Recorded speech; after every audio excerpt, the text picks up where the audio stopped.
All right, we are live again, back here with George Dishman from the UK, and hopefully this time we'll have a better stream so we can so we don't get interrupted by the internet.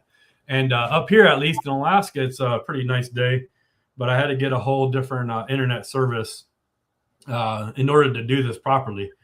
So we were playing around with it for a few days. My phone broke for a few days, well, like a week, so I had to get a whole new phone and everything else. So I didn't do anything for a while, but today we're going to be discussing some things about geometry and geography. Can you see that okay? Yep. Okay, I'll put that in. That's not nicely. That's better, right? That's proper presentation style. Yep. Yeah. Yes. So this is not, I'm not going to get into a lot of the geography today, but it's the kind of the idea of what we're talking about, right? Like how does the geometry help us understand the geography of the Earth, right? That's right. Now, the areas I'd like to be looking at are things like Tropic of Cancer and Capricorn, the equator, what we mean by those. So that certainly is geography in the big picture, but not the political side of it. Yeah, we could maybe this video would just talk about the geometry of it, and then maybe we'll go into geography and the different different aspects of it. So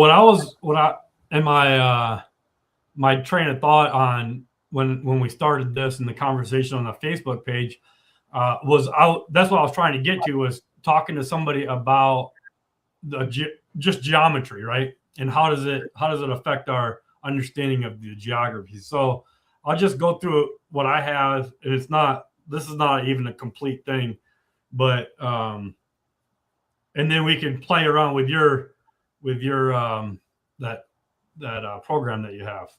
Yeah, a little bit, and then we'll talk about some different up in it, so that we'll look into the geometry as it applies to flat Earth.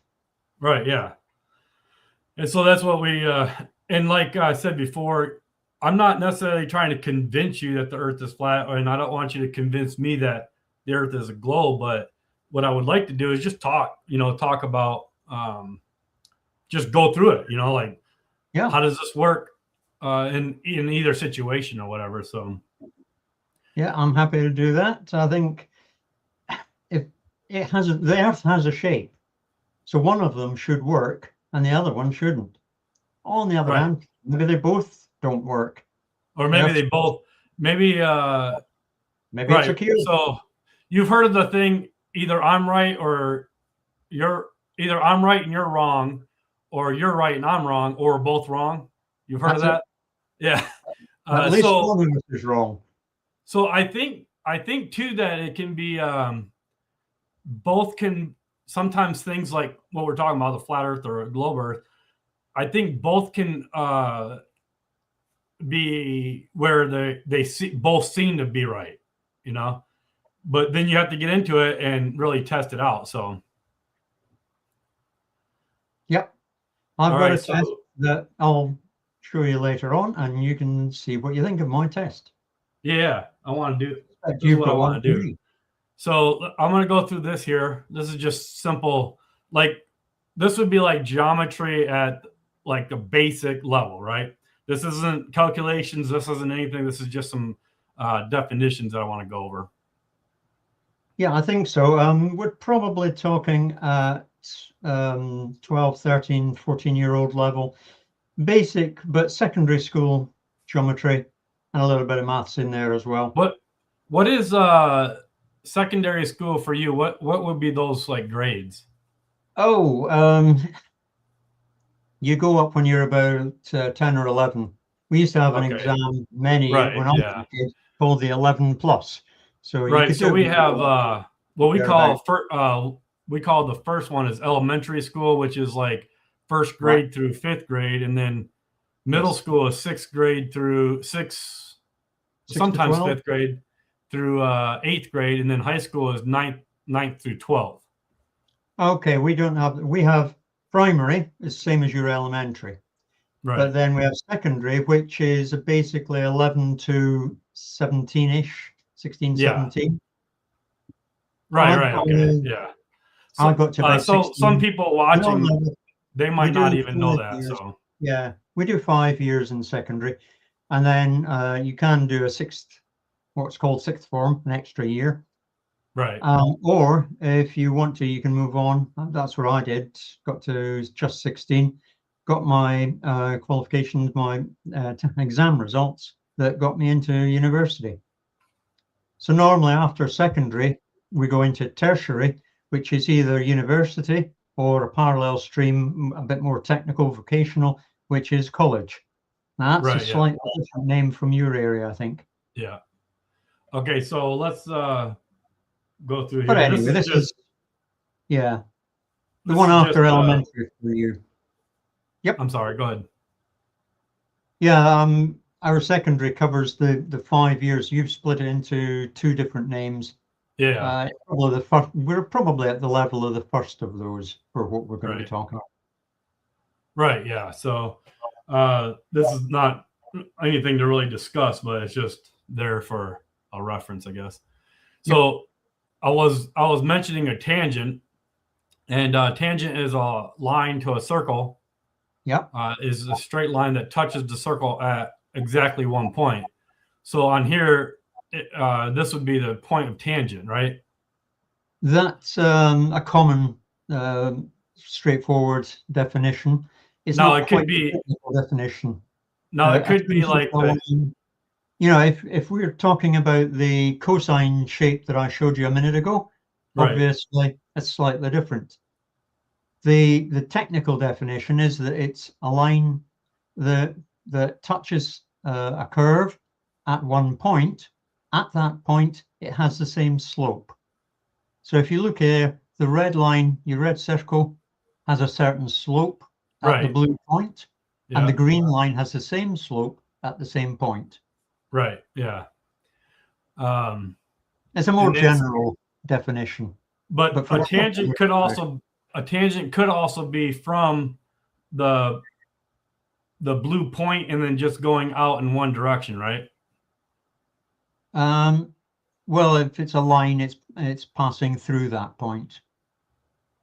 Yeah, but when we get into a line goes to infinity. Right. But when we get into like sighting and stuff like that, observations and stuff, our tangent line would be from like if we go over here and this is we could call this line our elevation line. Sure. If we extended it out. And then if we're looking down at a point, that would end our tangent at that point, right? Well, the tangent itself doesn't end, because you can look at that and you can see that the yellow radius that you've drawn there from the center to the blue point, that's a line of symmetry. Everything is symmetrical about that line. Right. So whatever you see on one side, the same thing applies to the other. Right. So, and then I was going to talk about a chord, which is, and what I want to talk about is a chord that is parallel to the tangent. And chord is, in geometry, chord is a straight line segment whose endpoints both touch the edge of the circle or a curved shape, which is any of these lines, but this blue line here, the blue line is what I kind of want to talk about is we'll have a tangent line and then a chord, which these are all chords as well, but pretty simple. And then a parallel line a line that is parallel to the tangent but outside the circle is an exterior line, which is noted by the red line, and it doesn't touch any of the circle at all. Pretty simple, right? That's fine. Yeah. So this will play into what I want to talk about. And then I want to talk about the sagitta, which is the perpendicular distance from the midpoint of an arc to the midpoint of its chord, which this is the chord, which was the red line or the blue line here. And then the green line here is the chord. This is the sagitta here. So when we get into talking about it, it would be like point, observation point, target point, and then the height between those two points to the arc. And we could call that the sagitta. We could call that the height of the bulge of the Earth, right? Yes. Okay. So we can agree on that. And this is just something I wanted to look at because what we're going to be talking about is circles. But do you agree in the camp of the Earth being an ellipsoid or an oval? Sure. Absolutely. Okay. So then what would happen? Whoops.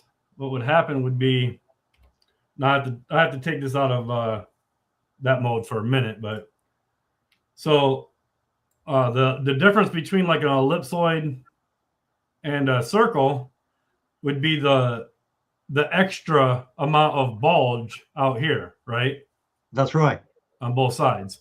So given that we would say that the Earth would be whether it's an ellipsoid or a circle, from the top to the bottom, or you could say the poles, right? That's going to be the same distance regardless if it's ellipsoid or a circle. It's only the equatorial distance that changes in that model, right? In that mindset. Let me just see if I've got because the Earth only bulges at the equator, not at the not anywhere that's else. right. Well, right. Yeah. I mean, it's not that it's a bulge in one place and nothing at the others. There's a difference between them. I've actually got a drawing of that somewhere. If you just give me a moment, I hadn't realized we would cover the ellipse. Well, it was just a point of reference. It's not really what I was getting into, but you can bring up whatever. Yeah. Just to put it in perspective, if you've got a sphere, let's say you've got X, Y, and Z axes, a sphere, the radius on all three is the same. Right. For the Earth, the Z axis to the poles is different from the equatorial. Now, the equatorial goes in both the X direction and the Y direction. It's the same radius all the way around the equator. So if you want to take the volume, you would get R cubed in the formula for a sphere. It becomes R for the equator squared, because that's the X and Y, times R for the poles. So the equatorial is a little bit more. If you take the three of them, so you take, instead of R cubed, you take R equator squared times R pole, then you get the volume for the ellipse. And if you, the simplest one, people talk about a globe. What the common way of doing that is to say, what would be the radius of a sphere of the same volume as the actual ellipse? So you then get the cube root of the square of the equatorial multiplied by the polar radii. That comes out 6371 kilometers. Nice, easy number to remember. Yeah. So about total about a 14. I think they say it's like a 14-mile bulge total around the Earth. And and so anyway, that would give us the and that's so just compared to the sphere. If you start with a sphere and talk about bulge, it's twice the bulge at the pole. Sorry, the dip at the pole is twice as much as the bulge at the equator, because the equator is squared and the pole isn't. Right. Okay. Yeah. So I can't remember the numbers, but if it's it's fine. 20 miles at the poles, then it's 10 miles at the equator. Right. But the difference, what they say the difference is between a perfect sphere and a. But anyway, that'll play in a different topic. I'll just using it as a reference. So. Sure. I've actually got it drawn somewhere. And I've actually drawn it out. You can't tell the difference between the ellipse and the sphere. The two overlap completely. The difference on any sensible scale on a PC is less than a pixel. So right, yeah, you have to really zoom in to get the difference. I actually saw this video where this guy did it, and and on like AutoCAD, and he did a pretty good presentation. And I might have to pull that up, but so what I want to talk about, unless you want to do something right now with your thing. I'm just having a look to see if I can find that. Where's Sheep of the Earth? Sheeps.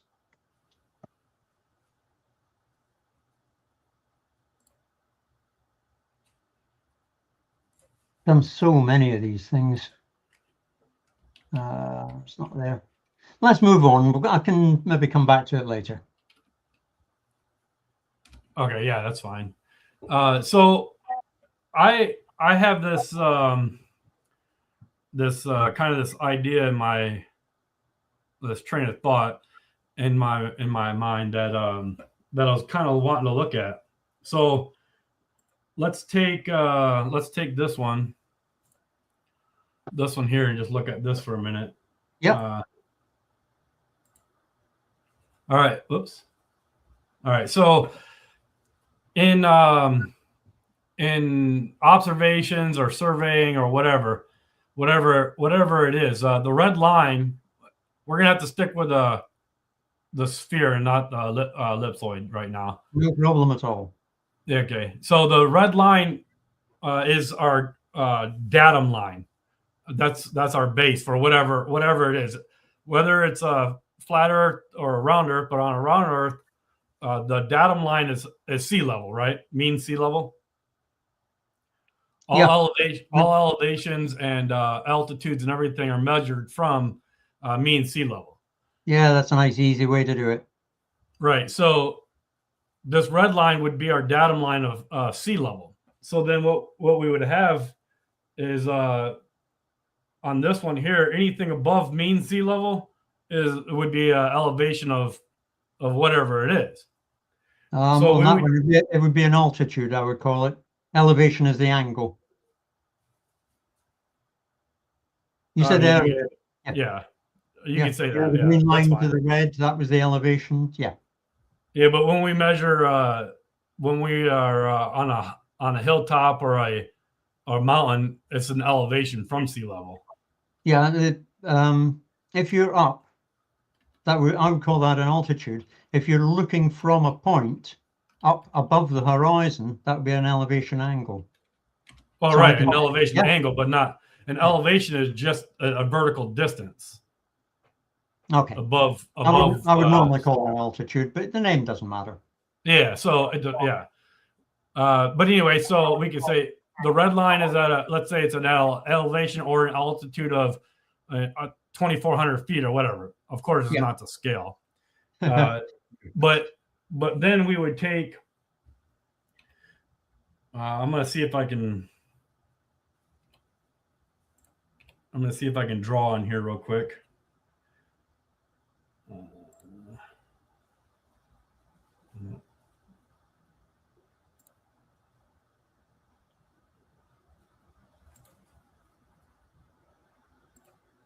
So just taking any I'm gonna just do it from the red line just because it's easier to see. If we take elevation of like 2,400 feet, and then we're looking out into the distance or whatever, I'm gonna make that line bigger.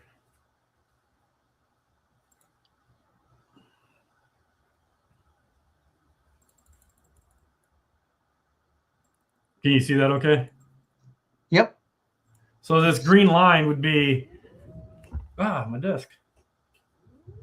I got a power desk in it. I keep bumping the switch. So this point here would be our elevation or our altitude.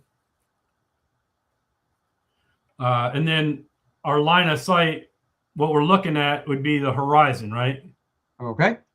Okay, so, and that's why different things play into it. So,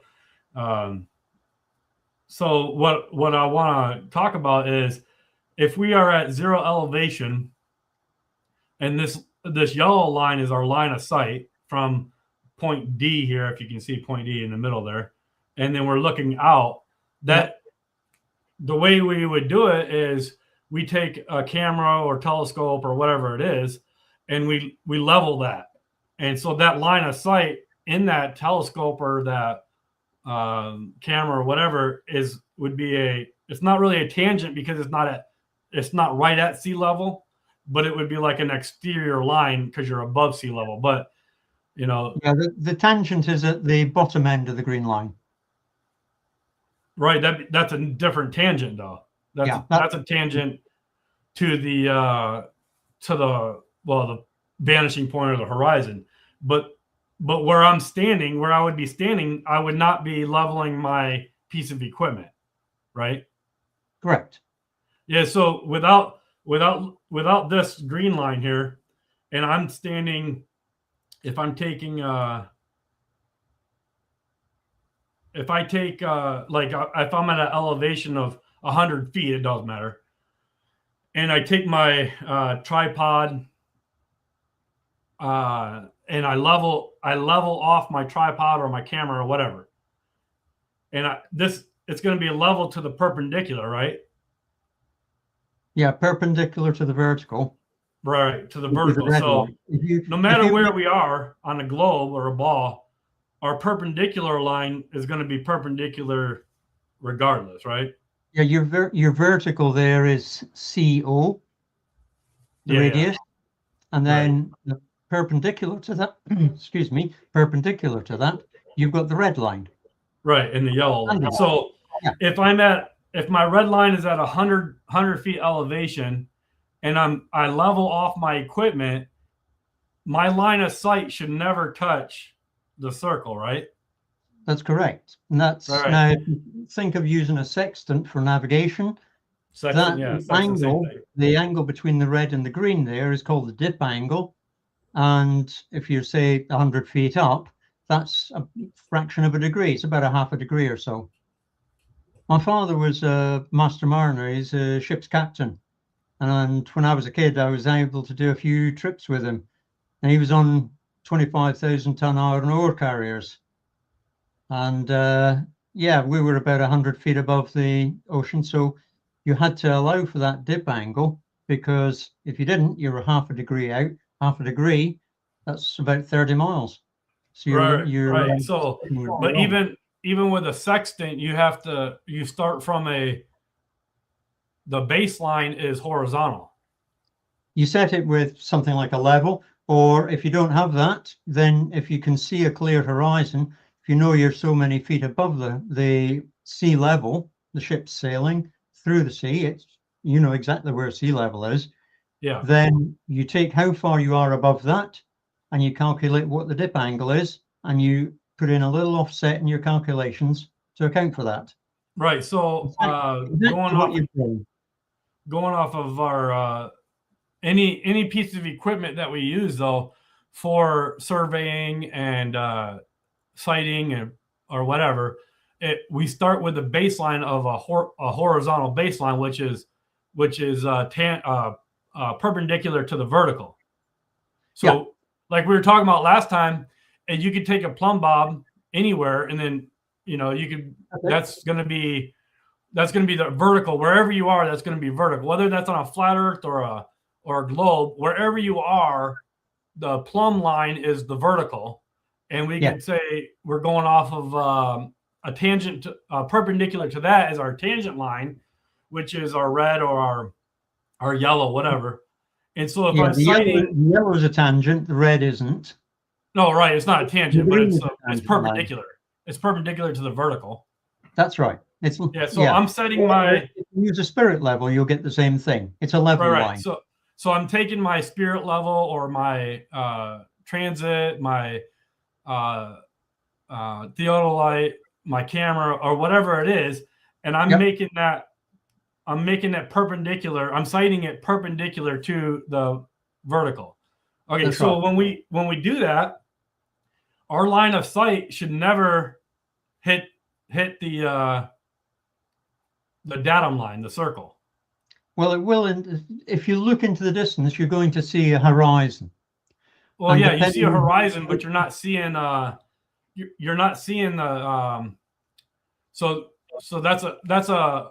we got to get into we'll have to get into perspective too, but perspective doesn't affect this.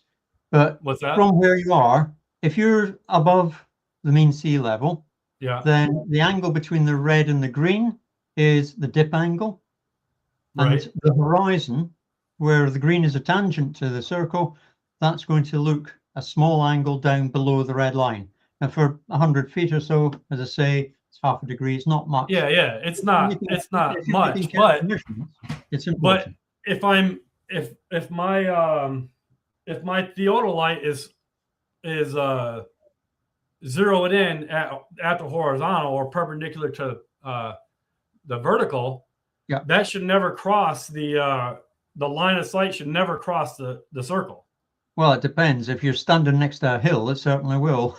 Well, we're talking about at sea level. Looking at the distant horizon, the horizon will be below the red line, below your sight line. That's right. Sure. So, in order to sight the horizon at all, you have to lower your theodolite or camera down to. You have to lower it down to a horizon. That's right. So now I'm not level. I'm not. Correct. I'm not at a horizontal no more, but I'm at an angle. So with perspective though, in perspective, the ground comes up to our eye level and the sky comes down to our eye level, and that's the vanishing point where they meet. That's a different topic entirely. Right. Yeah, I know. But, so what I'm saying is, when we see the horizon, that's the two lines at the vanishing point. The vanishing point is where something vanishes because it's so far away.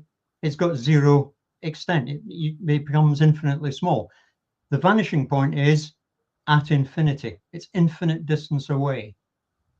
Yeah, there's no right. It's and that's the same thing with so whether we're talking about the horizon, if we're talking about the horizon being a physical geometrical place on the globe where we can no longer see, it doesn't really line up with the geometry, because we have to have perspective to where it brings the ground up to our eye level. That's how our eyes see. No, perspective doesn't play any part in this at all. If you think about that green line, it's not infinitely long. If you're standing up, Hold on. I lost my something happened with my sound.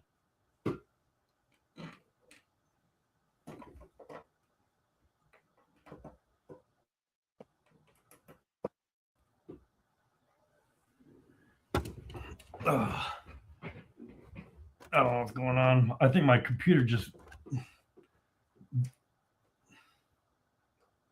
Are you working on battery?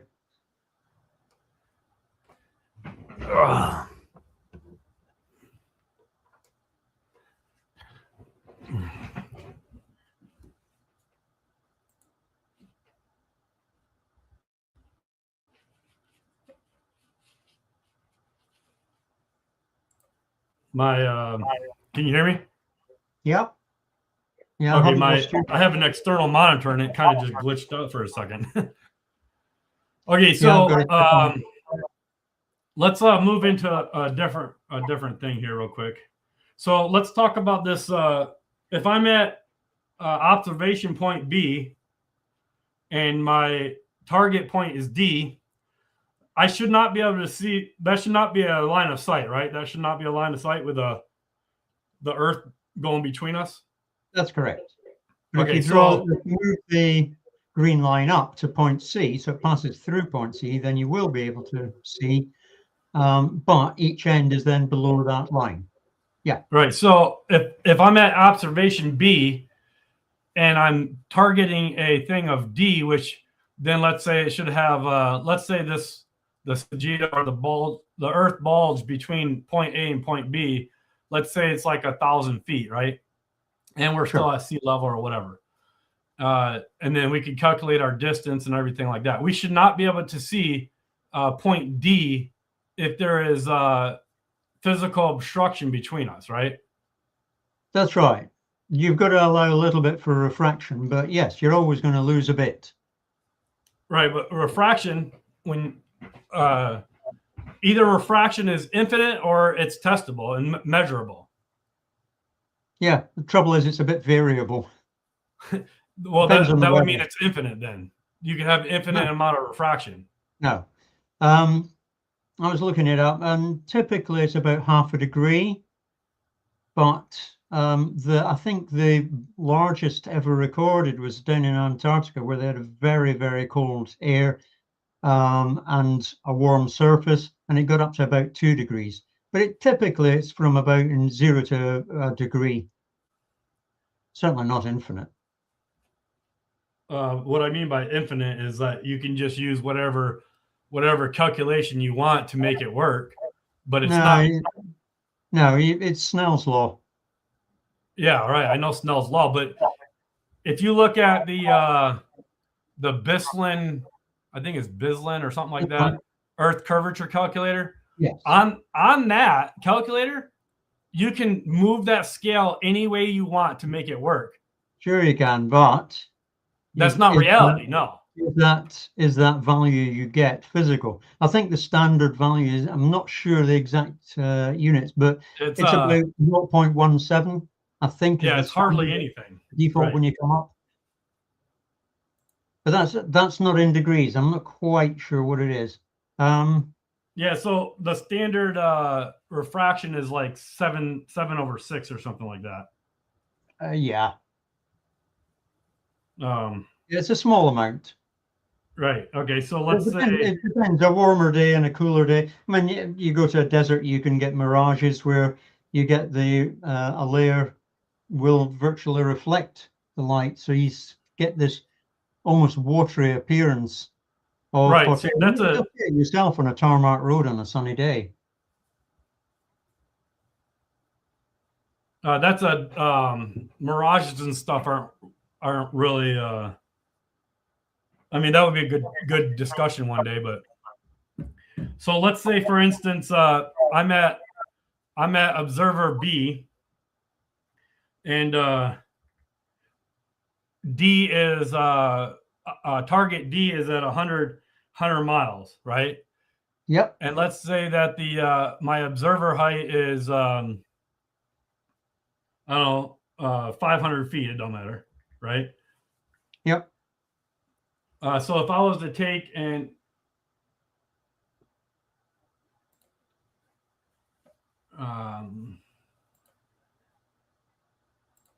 if I was to take and make an observation from B,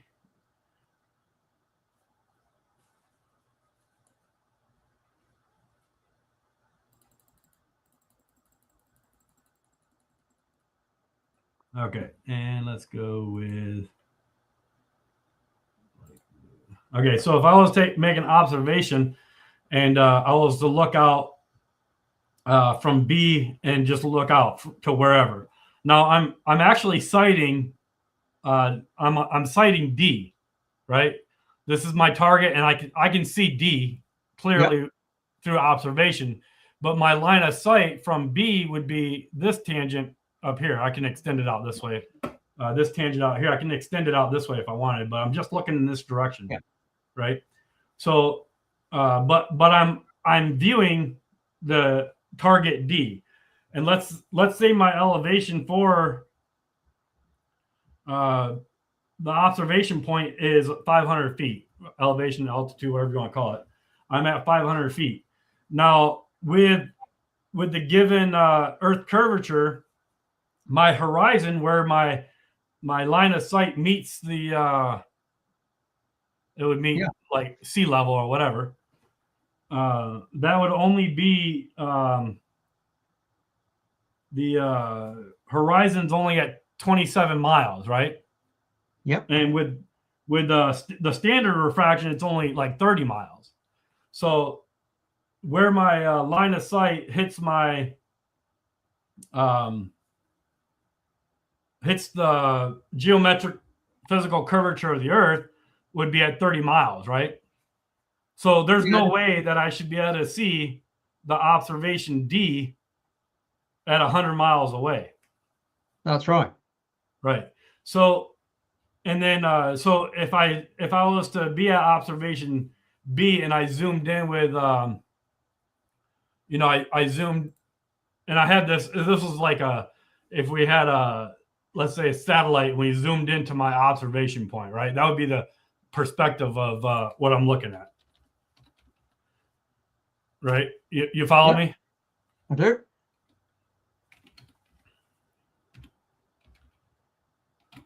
Now let's say I have a theodolite on observation B. I'm at 500 feet, and I'm looking at observation D or target D, and I can sight it. Now, in order for that to observation D would have to come up into my line of sight, which would be like, out here, right? Yeah. And so then, regardless, I shouldn't be able to see that with all the Earth in between it, right? Well, before you say that, how far is it from B to D if the radius from C is 6,000 kilometers? You've drawn that. Of course, this isn't to scale. 10 miles. That's the problem. This isn't to scale. I'm just trying to fire up. If this isn't to scale at all, this is just so you can visually see it, right? Yeah. If it was to scale, it would be like smaller than my dot. We couldn't even see it. But to scale, that from B to D is 100 miles, and then the bulge S between the two, which is in the middle, would be a height of 1,667 feet. Okay. So let me now. Can I? I've got some odds and ends down here to share. Okay, you want to share something? Yeah. Okay. Can you see the things I'm sharing at the moment? It's a photograph. Yeah. Can you pull that right? Yeah, that's the one. So there you go. That is a photograph. Chicago skyline. If I just slide that up, and there you can just see those buildings off in the distance. Now, if I remember rightly, I've actually posted this. I posted a set of 3 different photographs. I think it's Joshua Nowicki. Yep. I know all about Nowicki. Yep. Yeah, there's very small, very good photographs. But that there is what it's the Willis Tower now. I think it used to be Sears Tower. Yep. This is from, if I remember correctly, Warren Dunes, which is about 20 odd miles away, exactly the sort of distance you were saying. If we look down the bottom, you can see that there are some people down there by the beach. Yep. And clearly the dune is quite a bit above it. So you're probably talking, I don't know, 100 feet or whatever above sea level. And you can see the tower there off in the distance. That's, if I remember rightly from last November, it's about 1,140 feet high. But you can only see half of the tower. It's about that. Okay, so this is good. So basically, what you can see the top half of the tower, but not the bottom half, for exactly the reason you're outlining. There is a bulge, and you can think of yourself looking over a hill of water between you and the tower. Right. Yeah. So we're going to use this. We're going to use this here, and the Chicago skyline is across the dunes. Is depending on exactly what location you're at, but it's anywhere from 50 to 60 miles. So let's say 55 miles across there. I'm actually from Michigan. All right. Oh, excellent. Let me pull up, because when as I say, I put this in a post into the group, and I've got a bunch of photographs here, but also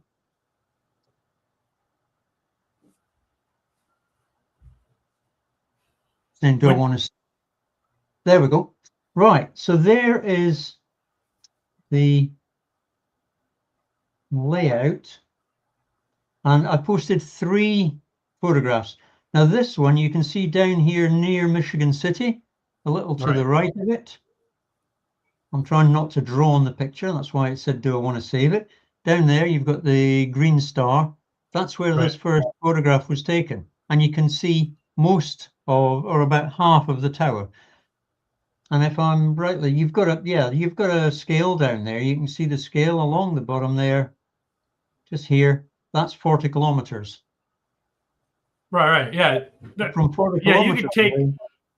So as you get closer to Indiana, you can get a closer sighting. But they also did it from they've taken the picture and video from about the 60 miles, so more up closer toward Grand Mirror State Park. That's right. Now you've got Warren Dunes there, which is the one where you can see, I haven't shown you it, but it's just a little bit. And then up here, Grand Haven, that's up towards... That's where I'm from. I'm from that area of Grand Haven. So from Grand Haven, could you ever see the Chicago skyline? Oh, I don't know. I was a kid when I was in Michigan. And when I went to Lake Michigan, it was just to go swimming. I actually did it. And you can see there that the distance is significantly longer. Oh, from Grand Haven, for sure. Yeah. And what it is, I did the numbers. If you take the tower, which is, I think, 1140 feet high in Chicago, and you work out how high you have to be, your altitude, elevation, to see the tower just over the bulge from Grand Haven, it comes out very similar to that. You have to be 1,100 feet off the ground in order to see just the tip of the tower. And that's your bulge. So your Sagita, round about the middle of the lake there, would be about 1,100 feet. Right. So with this, you have, so let's go over I'm going to share mine now, so we can see this again. So, okay. So Lake Michigan, observer B, and we could look at all the different, places. If you drag the end of your added line there up till it's about level with C. So you added a green line to B there. If you can move that, move it up until what you want is the line to be parallel to the chord. Passing, it's a tangent at C, and move it up, there. Now take the other end of that line and bring it across, move it across towards D. That's fine. No, leave that there. Yeah. Down level with C. That's it. Take that other end, move it over to D. No, up. Make it horizontal. Horizontal. Oh, you're talking there you go. Right. So what you've got at B, you've got Sears Tower or Willis Tower, and at D, you might think, oh, I'm in a hot air balloon above Grand Haven. Sure. I get that. So but what we're missing here is so what we're missing really is hold on one second here. What we're missing is the actual elevation at the observation point, which is at the beachfront or whatever.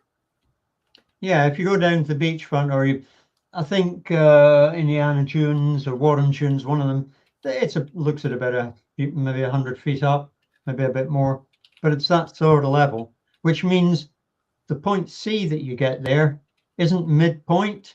You're seeing it, that point, the Sagita, is closer to one end of your line of sight than the other. Right. Yeah, so if you've got 1,000 feet at one end and 10 feet at the other, it sort of goes as a square, so you're about 10 to 1.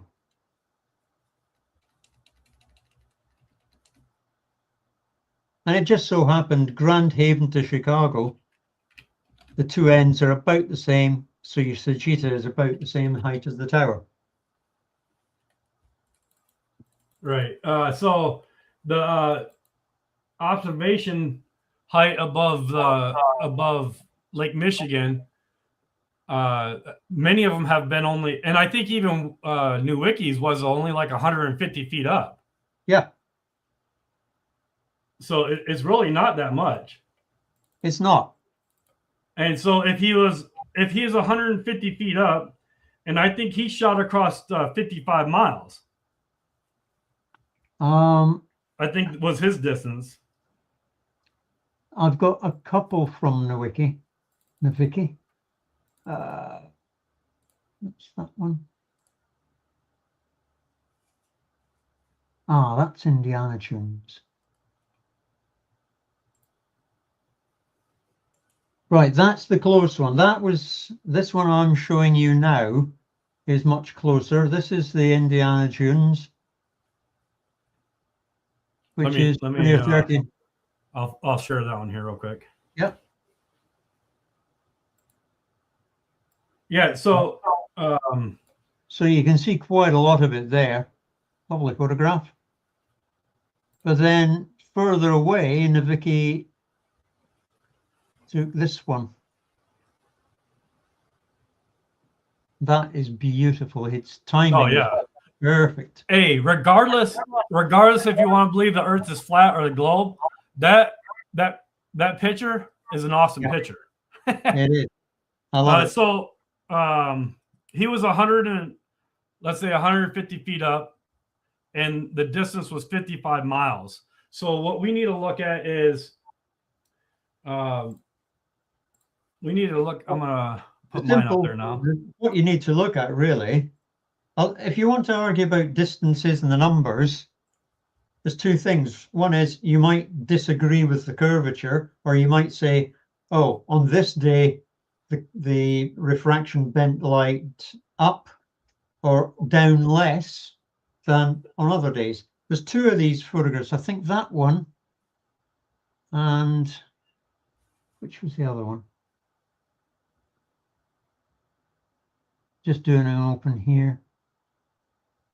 Yeah, Jones. All right, so while you're looking, I was going to read this here. Yeah, it's not what you. The other one. That other one I showed you before, with the sand dunes down there, is actually the same place, and you can see an awful lot more. You can see a lot more of the tower in that one. Right. So, and that's the effect of refraction. So you can't see the whole of the tower, but you can see a bit more. And that was a day when, well, perhaps simply because it was during the day rather than at night. So air temperatures change when the sun goes down. You could see more of the tower from that same site on a different day. Right. So, so we both agree, and everybody agrees that we can see Willis Tower from wherever they're taking the picture from on Lake Michigan, right? All those places that they have taken the picture, nobody argues that you can't see it, right? You can see the top, but you can't see the bottom. Well, you can see, I'm saying you can see Willis Tower, you can see the skyline, you can see, across Lake Michigan, regardless if it's a ball or a globe. Now we just have to figure out what we're actually looking at, right? Are we just looking at a mirage type thing? But then we have to go and define what mirage it's going to be. Are we looking at a refracted upward image of the thing? Or are we looking at Willis Tower? As long as you're clear of the surface, there are, the nearest sort of 10 feet or so, there's air currents, there's cold water right next to the warm air. That creates funny effects. But once you get a few feet, maybe tens of feet up, they all smooths out, and you're looking at refraction. Now, refraction, Snell's law, you've got denser atmosphere at the bottom, and it gets thinner as you go up. So the direction, it always curves the line down towards the horizon. So but you agreed earlier that you should not be able to see you should not be able to see through the physical bulge of the Earth. You know, from B to D, you should not be able to see through it, even with refraction. Now, wait a minute. This is your problem here. Is this not to scale? Well, no, nothing is to scale. We can't scale down that.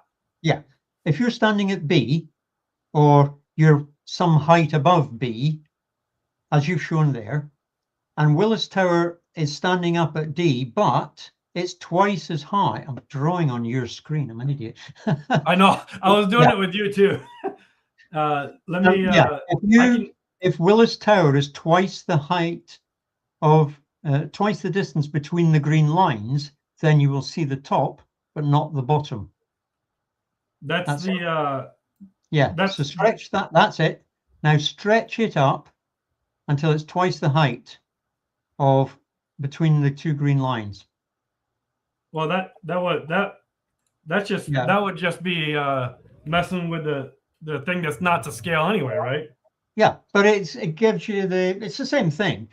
Right. So if you do that, what you'll see is you can see the top, but you can't see the bottom.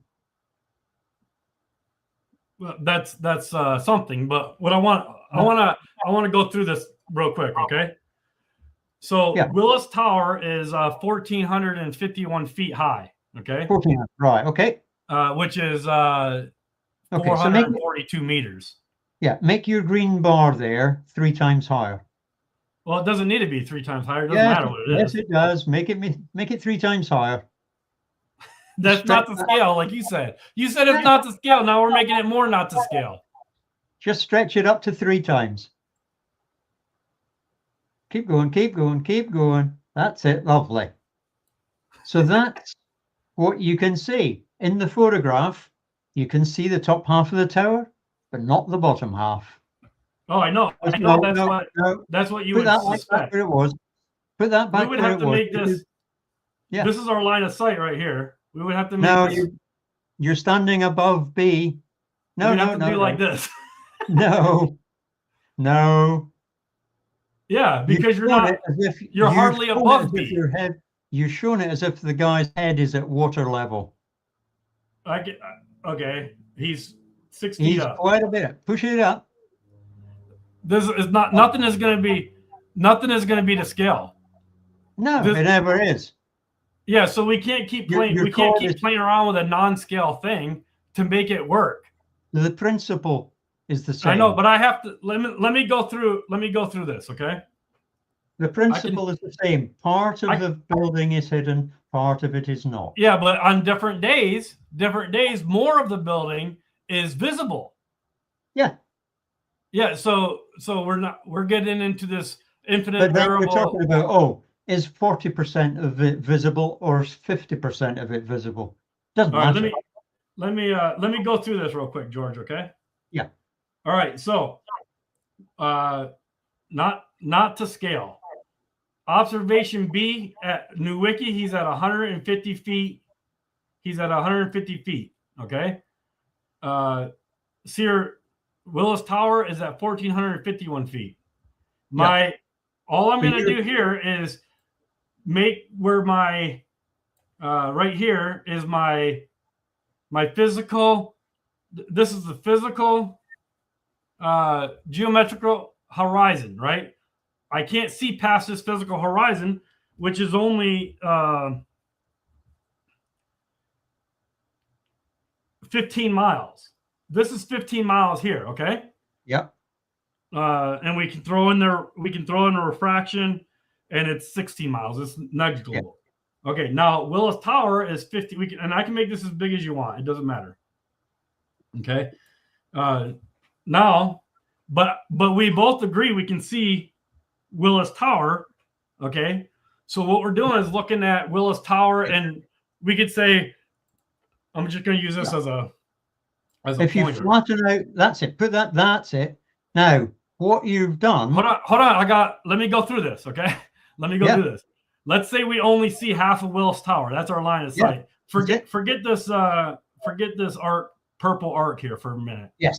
Okay. So let's say we are only seeing half of Willis Tower. Sometimes we see more of Willis Tower, but the claim is we never see all of Willis Tower, or we never see the shoreline. Yeah, you can move that point a little bit up or a little bit down, not too much. Yeah. So okay, so let me get through this here. I'm going to move this here just for a minute. Yep. And I'm going to move this from point B, observation point, to D is 55 miles. That's the common distance across where people are seeing Willis Tower. Well, it depends on how high they are, obviously. Yeah. Well, it'd be at Joshua Nowicki was only at 150 feet.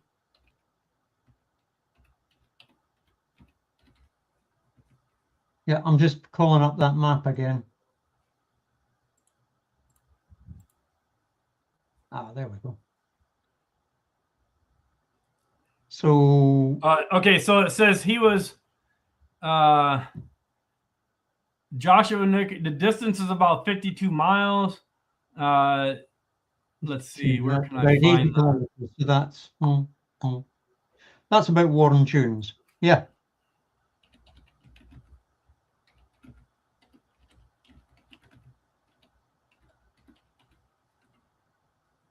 All right, so it says that he was at Warren Dunes. Yeah. So bring up your thing real quick. Bring up your Warren Dunes image. There it is.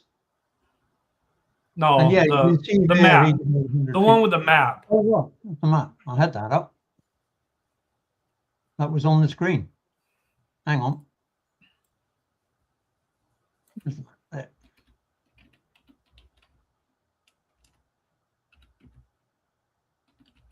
Oh.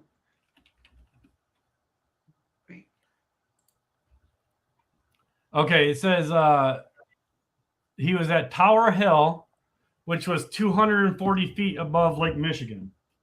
Okay. All right, so we'll go with that. We'll go with 52 miles and 240 feet. All right, so with that now, okay, so Warren Dunes. Let me look at this here. Okay, so put your cursor over Warren Dunes. That's it over there where it says Warren Dunes. Yep, okay. And then to Chicago is 52 miles. Okay, it's all going to be, if you go 50 miles or 60 miles, your physical geometric horizon is not going to make much of a difference, All right, so we're at 52 miles. Let's remove this here and this. All right, we're at 52 miles. His elevation was at 240 feet, and the distance is at 52 miles. Now, what I want to talk about real quick is, okay, so you agree that there's an earth bulge between the 2 points, right? That's why we only see half of the building? Yep. Okay, so this height for the earth bulge right in the middle at 52 miles, this bulge from here to here is 450 feet. Okay, yeah. That's fine. Okay, but so 450 feet, and how high is the tower? 1450. But so, we gotta look at this here. We gotta look at this. His elevation is 240 feet, and from I'm gonna change the color of that line real quick. Let's go with red. There we go. Okay. So now his from his so where the his geometric physical horizon right here, right, is going to be at 19 to 20 miles. That's where he physically cannot see past 20 miles. Okay? No, that's where. No, anything. So hold on. Anything that is below his line of sight at 20 miles, he can't see. No. Anything above, anything above, we can move. Miles. We're going to move Willis Tower here. Mark, go back to what you originally asked. At 20 miles, his line of sight is at the tangent to the curve. No, it's not though, because you can't have that. You can't have it both ways. You can't have it his line of sight tangent to the curve and looking down at the horizon. He's not looking down.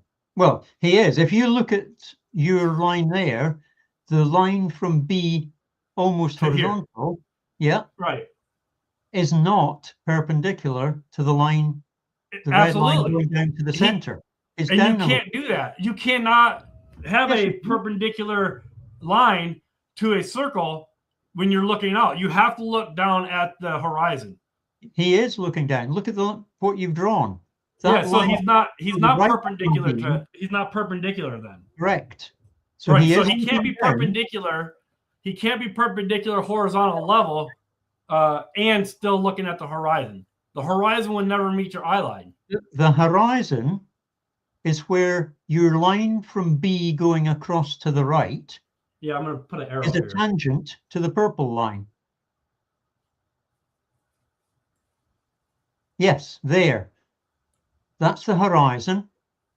The red line is a tangent to the purple. That red line is not perpendicular to the one going to the center of the Earth. He is looking slightly down. Right, yeah. But if he sets his transit and his camera up perpendicular to the vertical at his position, he will never be looking down at the horizon. Never. What makes you hang on? What makes you think he set it up perpendicular to the vertical? He pointed it at the tower. He would have been pointed. He would have been pointed.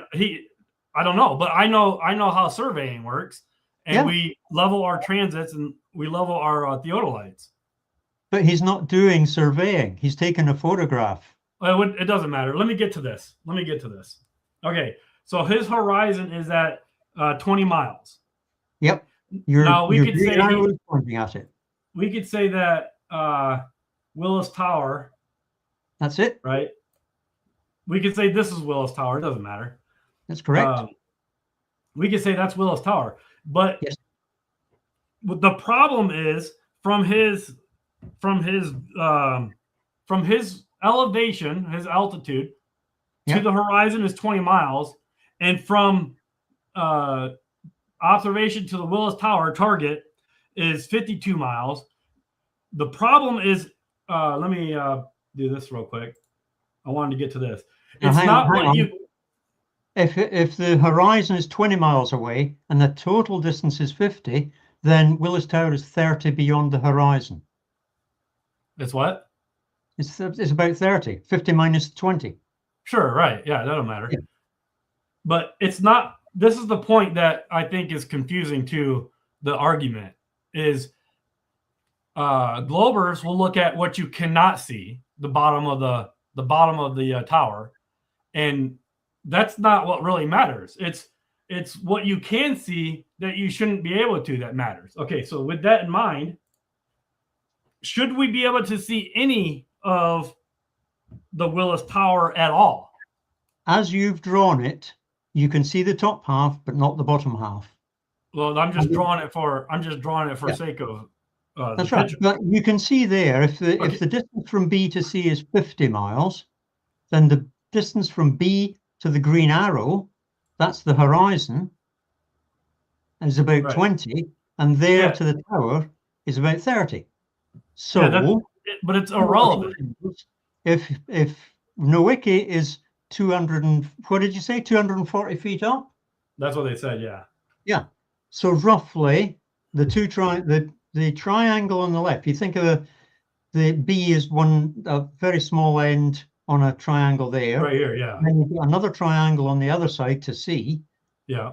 Roughly the C is 20 miles on the left, 30 miles on the right. So right, yeah. At B, but that doesn't 240 up. At C is going to be about 300 and something feet up, 360 feet up. So you lose the bottom 300 feet. I got to get to this point. You're not letting me. You're not letting me finish my point. So I'm going to go over this again real quick. Nowicki is at 240 feet elevation. Correct. His horizon is at roughly 20 miles. Yep. The Willis Tower is 1,400 feet. The problem is, it's not that the problem is not that you can see only the top half. It's that you shouldn't see Willis Tower at all, because the drop, okay, so I got to adjust this line because the actual line of sight is like this. According to the Earth curvature calculator, actually, I'll just make this over here because that's more realistic to. I just got to adjust this here real quick. Well, you said this is actually what the Earth curvature calculator tells you. Okay, Nowicki is at 240 feet. His horizon, the physical horizon, is at 20 miles. Now there's a drop. Let me put this in here. There's a drop of from his line of sight. There's an approximation. It's going to be roughly the square. His drop for the black line is where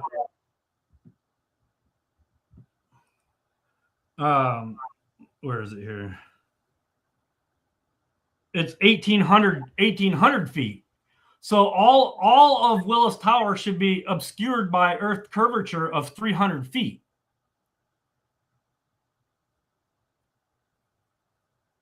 You shouldn't see Willis Tower at all, but even in these pictures.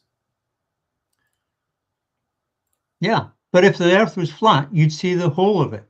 No, well, that's a different issue. We can get it. We can get into that, but that's a different issue, right? Yep. All right. So, and that's just a thought process. Let me remove this here real quick, and I'm gonna.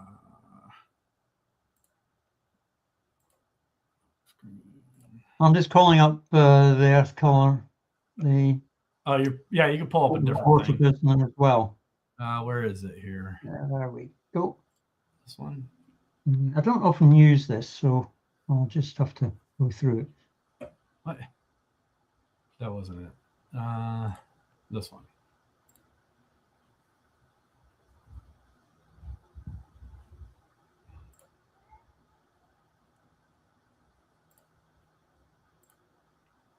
I'm trying to pull up the right screen here. This one. Okay. Now we can see that one, right? Pull it up bigger here.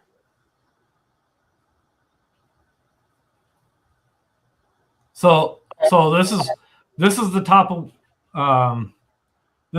of Willis Tower here, right? But you can see almost like you could figure this out. How much can you see of Willis Tower?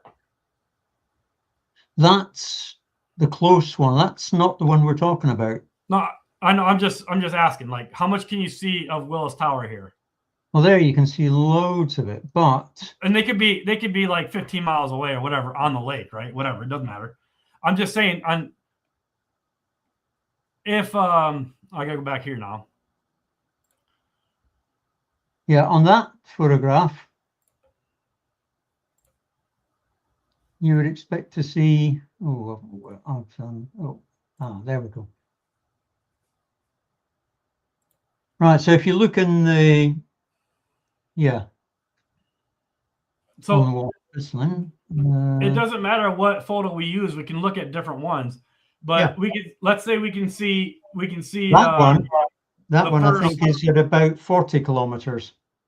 Sure. So if you then change it, you should see about 500 meters of the tower. But the whole point is that at Josh and Nowicki's position of observation and the distance to his observation and the elevation, the whole Willis Tower should be hidden behind. The top of the tower should be hidden behind over 300 feet of earth bulge, but we can see the tower. But it should be like this. His line of sight is up here, and his drop is 300 feet above Willis Tower. That's 300 feet above. Yeah. So in order for, then you got to take refraction into account, and that's why sometimes. Right, but then you're gonna say any amount of refraction can make that work. to make it look like you're looking through the physical Earth. That's why I don't bother much about these photographs. On some days, it's the refraction reduces what you can see, and sometimes it increases it. So this is the problem. If I go to those two photographs again, where's the photographs? You want to share? Come on. Well, we've seen them before. Right. Right, that's the map, and you can see where Warren Tunes is from there. Now, if I go to Warren Tunes, don't save, I only accidentally scribbled on it. So there, you go in there and you zoom in, you can see quite a bit of the towers. Very faint there, not a high quality. And then you go to that one and you see an awful lot less. That's the same tower taken from the same place. And the reason you can see different amounts is because the refraction changed. Refraction is variable, it's weather dependent. Okay, let me ask you this. Fast proof. Let me ask you this, since you go to the refraction thing. How do you measure the amount of refraction? How do you measure it? Yeah. Well, you on a particular day, you would have to judge how much it is by knowing where it was, say, on one day and measuring it on a different day.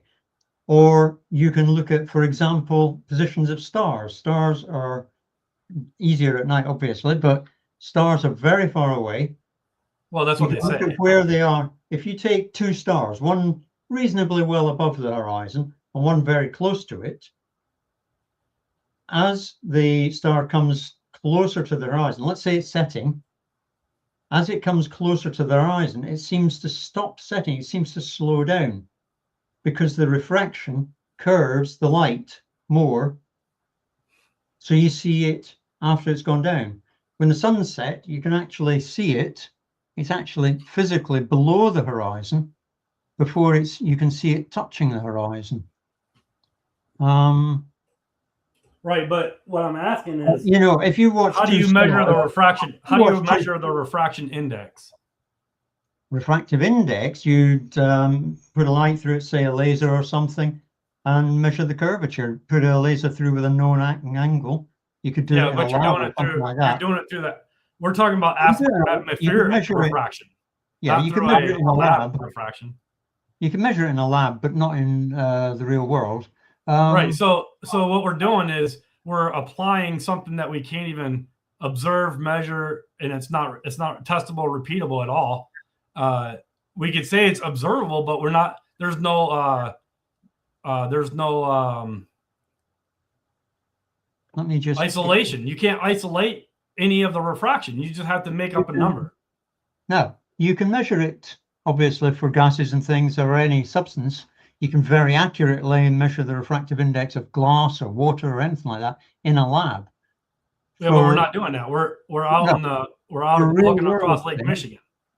For real world stuff, then you need a different technique. Let me just find where I've done it. I've actually plotted it.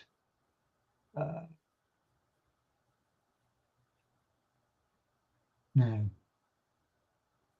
I do want to say this internet has been a lot better than the last time. Oh, it's a huge improvement, huge improvement. Here we go. Right. So what you can do, I will share this with you. Screen. Select window. That one. There we go. Pop that up.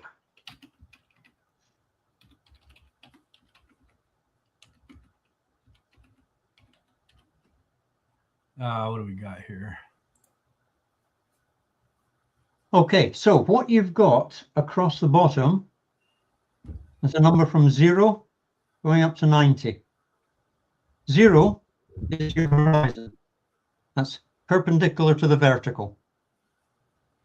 90 is the zenith, straight above your head. And what you've got on the curve here, this purple curve, is Simonson's formula. Yeah. There it is, Simonson's formula. This is how much atmospheric refraction you get. So based off of what though? Based off of what? Of measurements of, say, stars, other things where you know exactly where it is. If you take two stars and they're right above your head, refraction does virtually nothing because it's symmetrical. If you've got two of them either side of the zenith, then it does nothing. All right, but how does down, as they get closer to the horizon, the one close to the horizon will start to close up to the other one, and you can measure the angle between the two stars as it gets closer to the horizon, and you can see those here. Now, if you look there at 45 degrees, so I suppose a star is exactly 45 degrees above the horizon in reality. Where would it appear to be?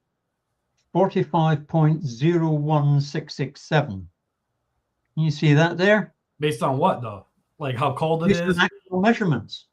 On what though? On how cold it is, or what day it is, or is it rainy? Nope. It's pretty much there. Now, yeah, but we're not talking about stars. We're not talking about stars, so we're gonna have to move back to. We're talking about the effective refractive index, which affects stars, everything. If you've got a star, it's a single point. How far away is the star? Light years away. Yeah, how do you know that? Parallax. Huh? Parallax. Yeah, but we don't want to make assumptions of things that we can't measure. Don't get any closer or further away. So I know, but stars are always the same angle apart. Yeah, agreed. But they're not. But then your distance to the star, you don't know. As it gets close to the horizon, it starts to appear to shift, but only when it's near the horizon. Somebody else on a different longitude sees the two stars up in the sky and still the standard distance apart. So you can measure how much the star seems to shift. That's telling you how much curvature is introduced by refraction. Now, as I said, 45 degrees is about 100th or a 60th of a degree. So what I would ask then, wait a minute, as you get down, you can see 5 degrees above the horizon. How much is it shifted? 0.1 of a degree. Now, hang on a minute. If I go up to here, this is the temperature. That's 15 degrees C. Can you see that? On the left-hand side, T equals 15. Yeah. That's your temperature. If I move that temperature and say, oh, it's a colder day, can you see the curve moves? I'll move it up to 30 degrees. And you watch the curve here. If I now turn it down to a cold temperature, you see it changing? Yeah. Yeah. So you said, what are the conditions? You can set that up there. What about 101 kilopascals is normal atmospheric pressure. Suppose there's a high pressure over you.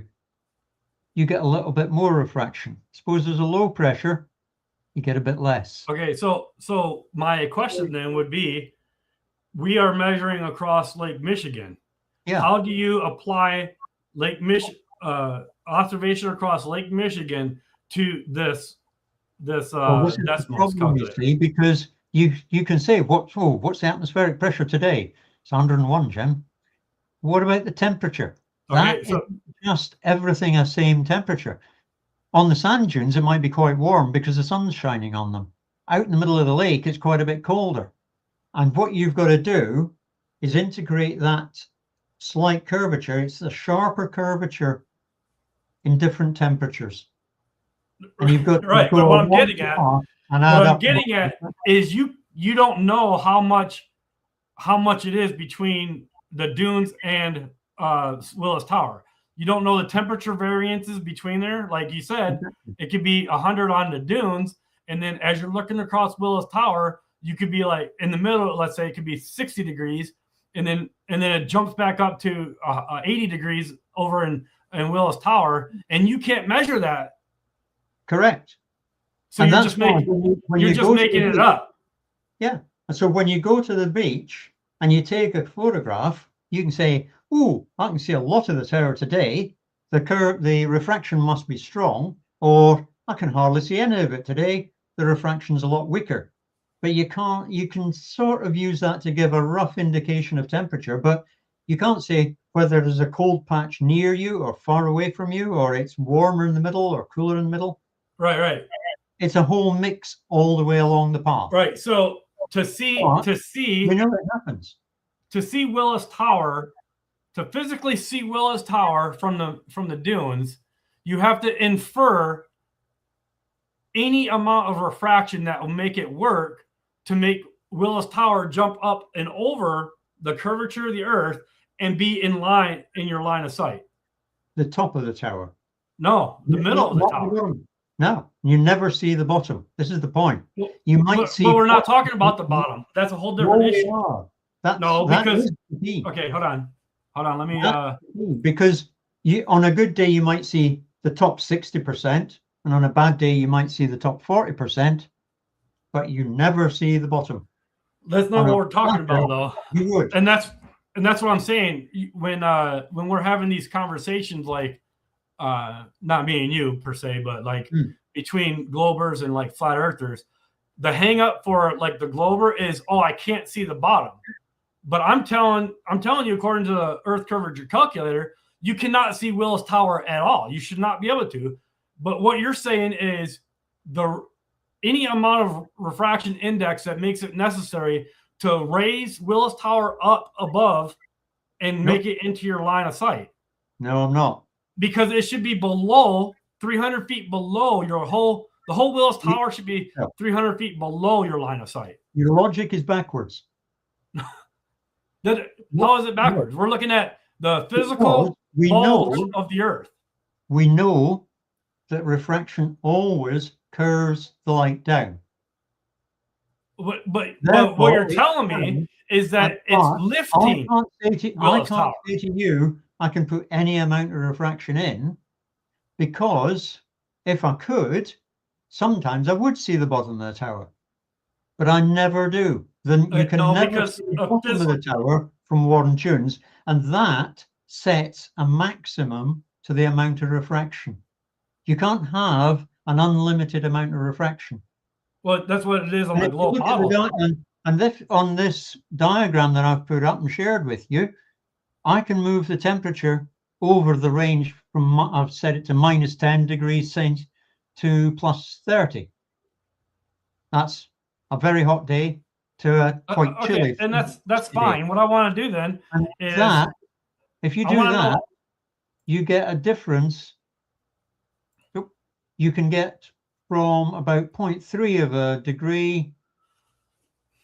About 0.4 of a degree up to just over 0.5 of a degree at the horizon. Let's make this work then for.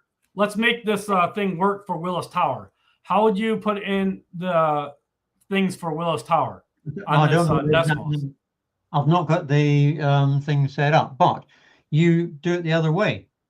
You say, how much of Willis Tower can I see? Therefore, this is the mean refraction on that day. No, but we shouldn't be able to see Willis Tower at all, because it's 300 feet below. The drop is 300 feet below the whole tower. No. If there was no such thing as refraction, what you were saying is true. But we know refraction. It wouldn't even matter even with the standard refraction. Yeah. And unless you can measure what the refraction was, or you can the problem for is Nowicki's picture, unless you can validate the refraction, then you're just making refraction up. No, you know refraction's there. But how much? How much refraction? It doesn't matter. Well, it does, because it's going to vary. You can see varies. According to you, the refraction amount of refraction is going to change how much you can see on the Willis Tower, when the whole thing should be obscure. No, the whole thing should be obscure only if there's exactly zero refraction. But there never is. No, even with the standard refraction, the refractive drop is 1,545 feet, even with a standard refraction drop. Yeah. The whole tower would be covered. So if you said 300 feet should be hidden and refraction drops at 1,500 feet, you should see 1,200 feet. No, it's 50. Okay, so yeah, you're the point is refraction always happens and it's variable, and unless you know exactly what the weather is all the way along the path, you can't calculate it. So therefore, you can't use it as a proof of anything. Now, if I don't use refraction as a proof because I do in the Army. I do long range sightings and stuff, and we never calculate for refraction. We should. We don't though, and we hit our targets every time. Because it's not a actual thing that you calculate. Every navigator takes it into account on using a sextant. The point is, you're not going to get anywhere with this argument because refraction is a variable that can't be controlled. Well, we agree on that because you can't even measure it. Oh, we've measured it. The measurements are there on my screen. No, that's a calculation, not a measurement. That's the same. Well, where do you think he got the formula? He went out, carefully measured it for some years under lots of different conditions and worked it out, applied the physics of Snell's law and so on, and came up with this. You see the equation there. It's 1/60 to get it into degrees. 1.02 times the cotangent of x plus 10.3 over x plus 5.11. That's just a formula. That's not a measurement. It is. But where did those numbers come from? Not across Lake Michigan. They come from a whole series of tests, and then he published that, and then other people who make use of that find it never fails. That's how science is done. This is empirical. It doesn't work with Lake Michigan. It does. You just have to choose. But what I'm saying is, you can't give me the refractive index that is across Lake Michigan on NewWiki's. You can set with the Bisland's calculator and you can just set it whatever you want. I said that before. Yeah. You can just set an infinite amount of refraction to make your observation work. No, you don't. You don't need an infinite amount. You only need a certain amount. And then you can take that amount and look at it under Simonson's formula and say, if that's the amount of refraction I need to see how much of Willis Tower I can actually see, then I can infer what the temperature was. According to the globe Earth, you should not be able to see Willis Tower at all. Not true. Because it's below your line of sight. Not true. How do you figure? Because that would only be true if you had zero refraction, and you never have zero refraction. But you can't measure refraction. I don't care whether you can measure it or not. It's always there. So how much refraction do you need then to see across Lake Michigan to see Willis Tower? You put it into the Walter Bisland's calculator and you move the slider until you're just moving a slider to make it work. Well, you asked me how much, and the slider tells you how much. No, it doesn't. Yes, it does. But again, you're saying that the refraction on Bisland's calculator makes Willis Tower come up above the Earth, so it's in line of sight. No, I'm saying if you have a photograph and you match the photograph to the calculator, then the slider that you're moving tells you what the refraction was on the day that you took the photograph. It doesn't control it. It's a way of measuring it.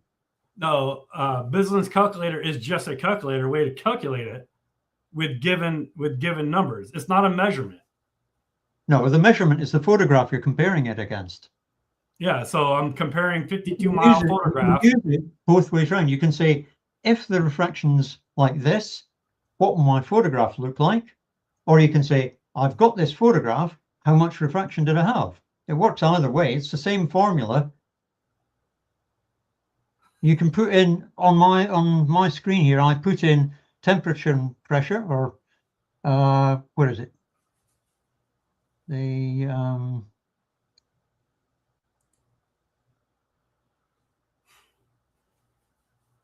Where is it? It's down the bottom there. Anyway, HA is the calculation, but I can shift the pressure and temperature, and it'll tell me how much refraction I've got. If I move the line so that I see, so it fits. But you can't tell me that that's the temperature and pressure during that photograph. No, it's the way that you measure what the temperature was. It's the way you calculate it. It's the way you calculate it, not measure it. It's the way that you switch from a measurement of one to a calculation of the other. Whether right, so let's say, for instance, let's say temperature or measure the temperature and calculate the height, doesn't matter. The formulas doesn't care which way around you drive it. The formula, and I've done extensive looking at business calculator, and the formula only makes it to where it applies the given rate of curvature of the Earth, and it applies it to it calculates it to where it makes it work. It's not an actual measurement. But you know from the photograph that it did work. No. It just makes the calculation work. It doesn't actually make the Earth disappear. The Earth curvature disappear. The Earth bulge disappear. It tells you how much refraction there was. On the day again, you can't measure refraction. You can't measure how much refraction you're using because it's going to change. The amount of refraction changes. You're using his calculator to tell you how much it was on that day. But you can't measure that. You don't know if it was that. You have measured it with the calculator.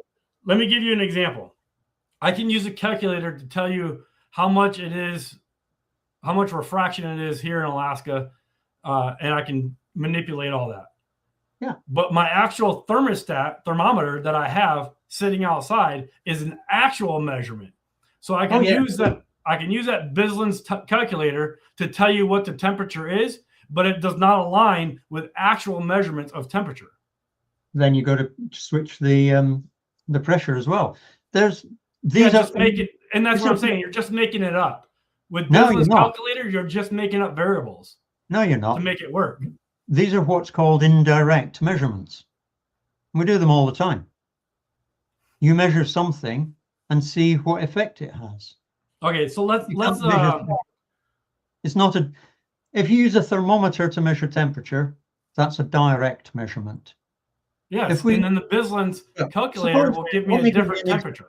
Let me give you an example. Suppose I wanted to measure the temperature of the sun.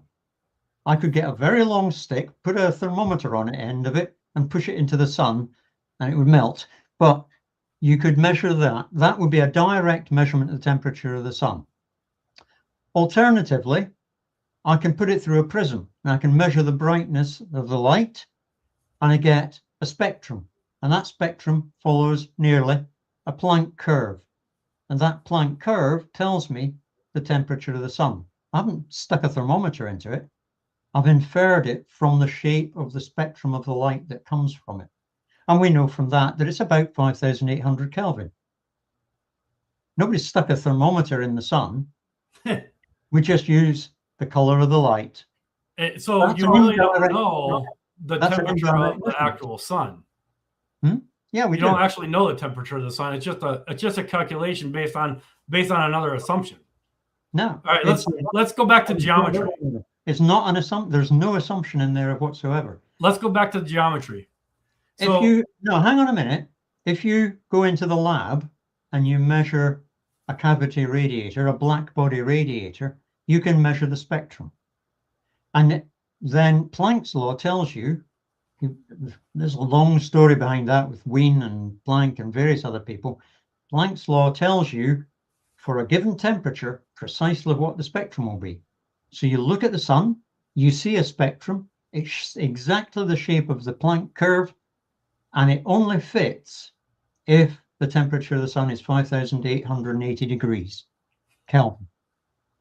So we've measured the temperature of the sun without a direct measurement, but we know exactly what it is. I would say, and I would just disagree and say that's a calculation and not a measurement, but that's all right. We can move on from that. Yeah. Let's get back to geometry, because the geometry of the Earth has curvature. It has physical bulge, right? The Sagitta. Yep. Okay. earlier in the conversation, you told me that you cannot see, you agreed with this, that you cannot physically see behind the bulge of the earth. So let me ask you this. Yeah. If you and I are standing on either side of a hill, right? Yep. We physically cannot see each other on either side of the hill. Depends how big the hill is. If it's it doesn't matter. If it's a very small hill, I might be able to see your head, but not your feet. No, how tall are you? 6 feet? 6 foot? I wish. I'm about 5'8". Okay, so but let's say we're both 6 feet. I'm 6 feet. Yep. And let's say the hill, the middle of the hill is 6 feet high. Yeah. Will we be able to see each other? Just over the top of your head. The hill is 6 feet high. The hill is 6 feet high, and we're both 6 feet high. And suppose there's 6 inches of curvature due to refraction. No, there's no curvature. I'm just talking about a physical hill. Like, yeah, we dug a hole and made it a hill, and we're standing on both sides of the hill. If we take out refraction, then no, neither of us would see the other.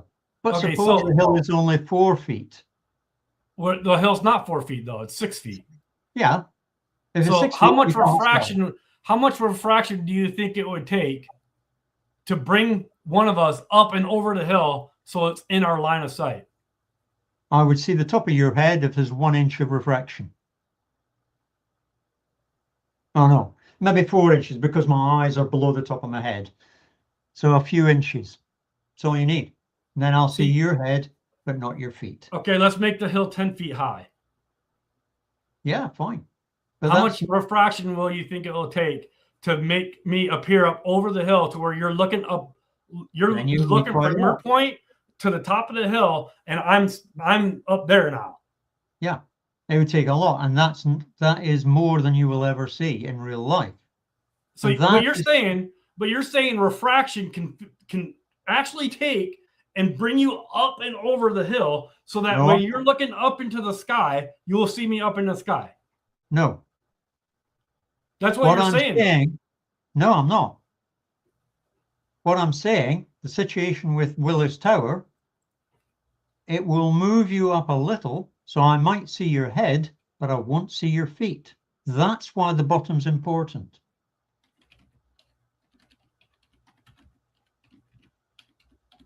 Yeah, again, you're focusing on what you can't see, but yeah, I'm focusing on that you can't see you should not be able to see Willis Tower at all because it's behind the physical hill. Wrong. You should not be able to see it. No, you should not be able to see it at all if there is exactly 0 refraction. If we keep going around and around about this, we'll never get anywhere. I agree. I'm talking about a physical observation. Let me point it out like this. If I have a military grade laser weapon and I want to shoot Willis Tower from the dunes of Michigan, will I be able to hit my target? Light is it works. It's reciprocal. It works the same way. So if the ammunition is not light, so if you hit a laser and you can see the tower, then your laser can hit the tower. But I'm not seeing the actual tower. I'm just seeing the refracted tower. Yeah, but the laser light will be refracted as well. So the laser is going to refract at the same rate of curvature as my eyes are seeing the tower. The light from Willis Tower to you will be curved. Okay, how many times does it have to curve in order to get into my line of sight? The light from tower to you gets curved. The laser from you to the tower will be curved by almost exactly the same amount. All right, the curvature is slightly color dependent. So if you use a green laser or a red laser, you might find there's a different amount.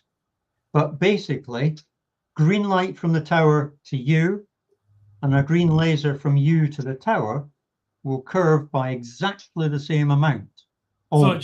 So I'm targeting Willis Tower right? And my trajectory is going to follow the curvature of the Earth and hit that target. Nope. Well, I know it doesn't. I know I know ammunition trajectory does not work that way. Yeah. The laser will be bent by the refractive index. So that doesn't follow the curvature of the Earth. The laser doesn't know the Earth's there unless it hits it. If the laser hits the tower, it's the refractive index of the air that it's passing through that I'm not gives talking it about the laser hitting the tower. curvature. I'm talking about the ammunition hitting the tower. Right. Now the ammunition is going to go a heck of a lot higher. So if you can see it, you can hit it every time. No, but I'm just aiming at a refracted thing. I'm not aiming at an actual thing. No, but how much is the refraction? I don't know. However much you make up, I guess. Yeah. If you've got a laser that you can fire 50 miles, have you got ammunition that you can fire 50 miles? You have to offset your ammunition because of the atmospheric drop. No, you know that. We don't. And we don't do that. You don't? No, not at all. Good grief. And we hit our targets every time. Back in the day, when I was at university, I was a member of a rifle club, 2-2, and we were shooting typically 25, 50 meters indoors, but we also did 303 outdoors, up to about 1,000 yards. And yeah, you had to work out how far away you are. You adjusted your sights to compensate for that. Then you looked at the wind and various other things. But if you didn't pull your sights up significantly, then you would not hit your target. That has nothing to do with refraction, though. That has to do with trajectory of the round and line of sight. Your trajectory of a round is a curved trajectory because if you but the way the weapon systems like your rifles are designed is your line of sight, and then your weapon is actually aimed upward to have an arc, but that has nothing to do with refraction. Correct. Now, if I'm shooting 1,000 yards, how much do you think refraction there is? You can actually see the refraction. On a warm day, you can see things shimmering. That's not refraction, no. That's going to be miraging. That's not refraction. That's refraction. A mirage is an effect of refraction. So is the twinkling of the stars. But I'm not shooting at a mirage. If I shoot at a mirage, I'm going to miss it every time. If you try and throw a spear into a river to stab a fish, that's different because you're going through a denser medium. Yeah, that's refraction. That's a different medium.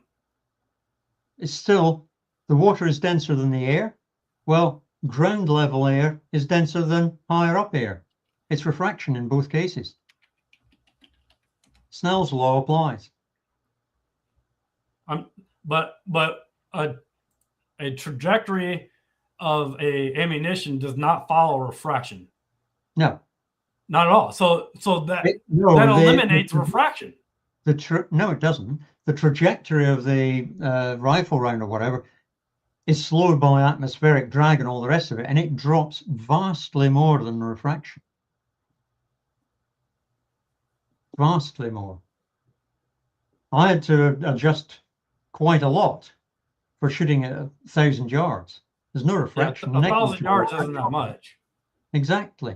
But I still had to adjust because the bullet not for refraction. You adjust for shooting, you adjust for windage and elevation. Yeah. You don't adjust for refraction. No, correct. No, that's a moot point. You don't adjust for refraction.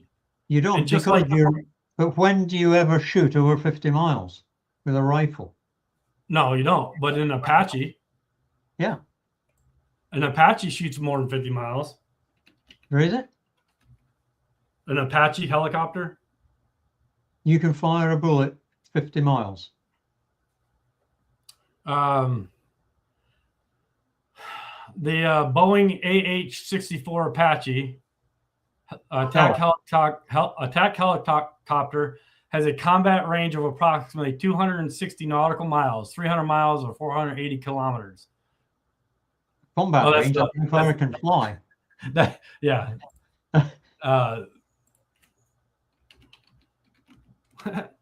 I don't think Google will serve you up some. So with standard Hellfire missiles up to 30 miles. Sorry? 30 miles.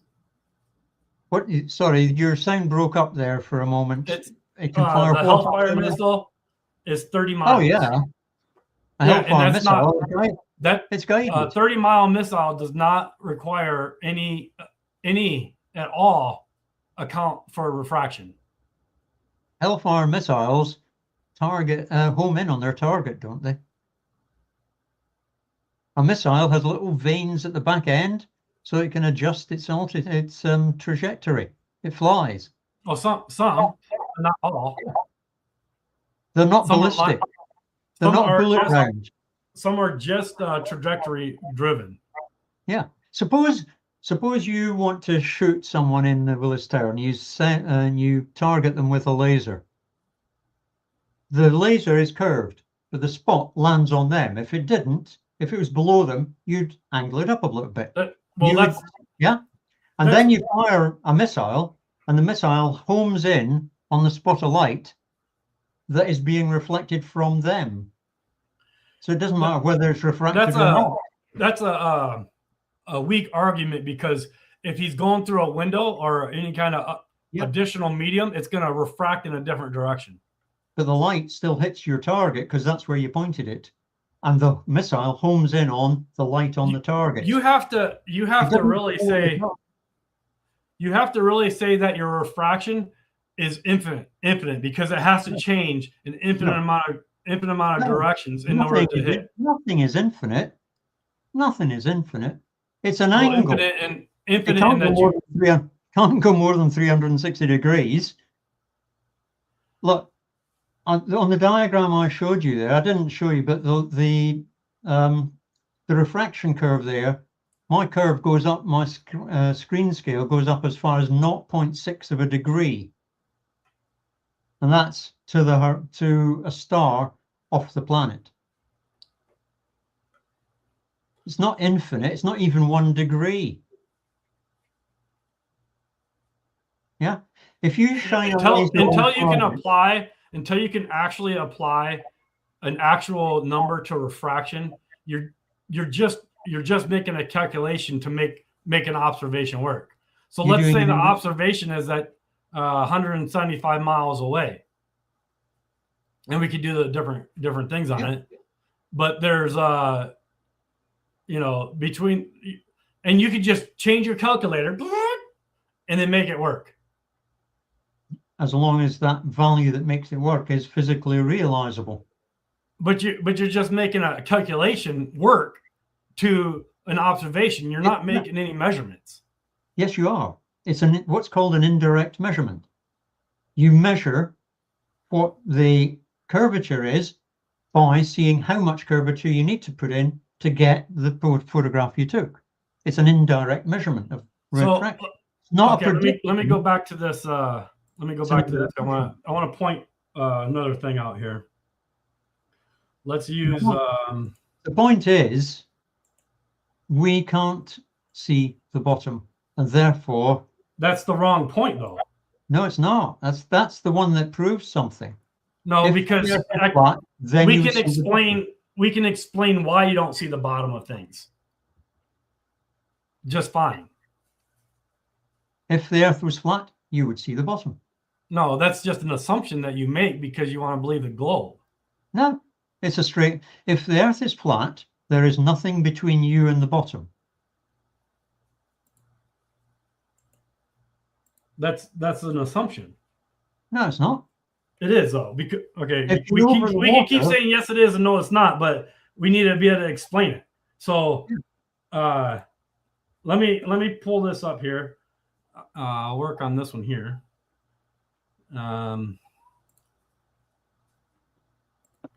Okay, flat Earth here, flat line. I don't know why my lines are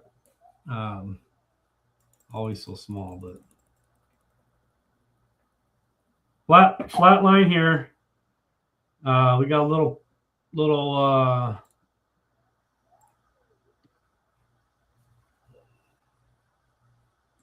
we got a little person here. All right.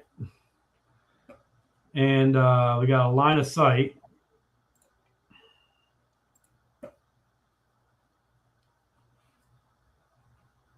Where's my little guy at here?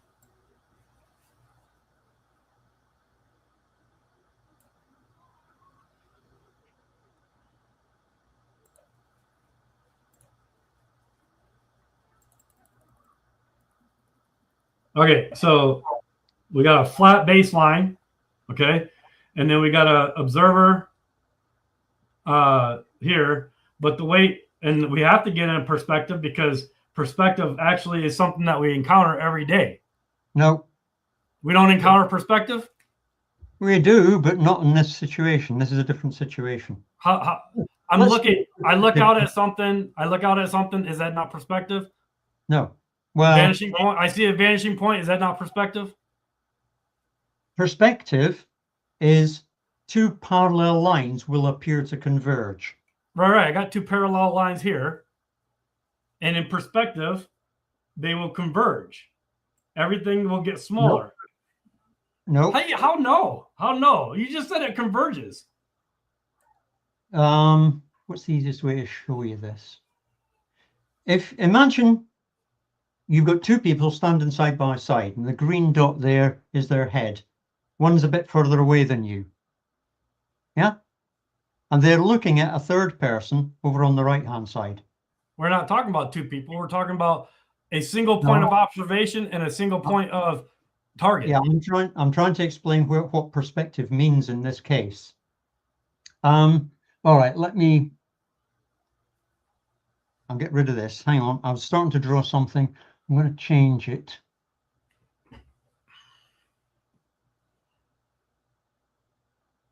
Okay. Right. I will share this with you.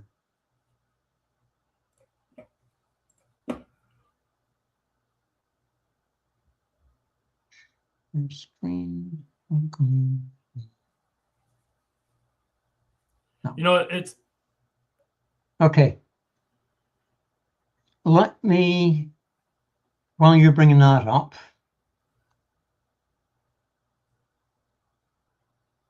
do I do this?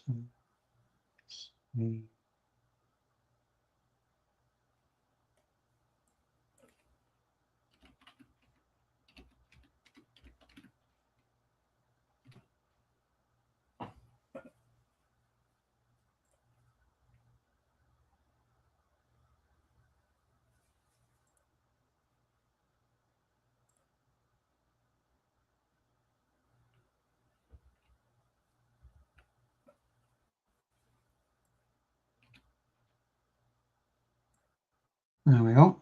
So we've got, I'll make that slightly different for, right, put that in.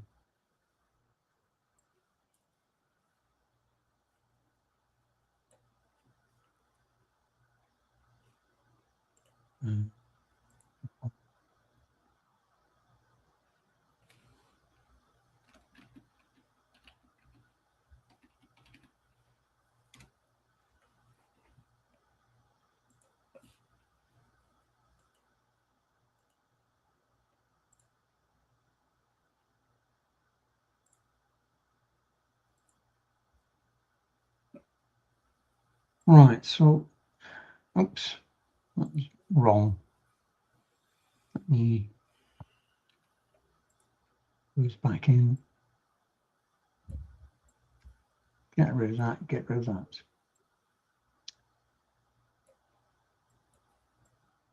Huh? Let me know when you're ready to. All right, there we go. You ready? Yeah, you can share it up and watch me doing it if you like. Go ahead.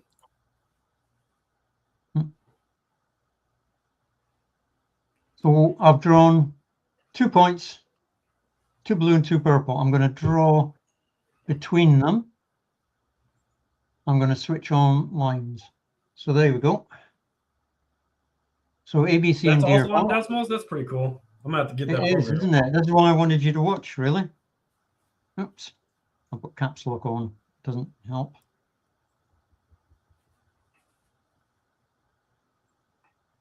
That. Lines. Right. So there we go. So those are 2 parallel lines. But if I put them there, and then I switch on perspective,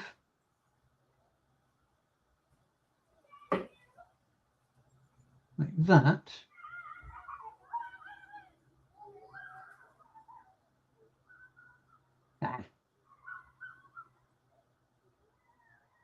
you should be able to see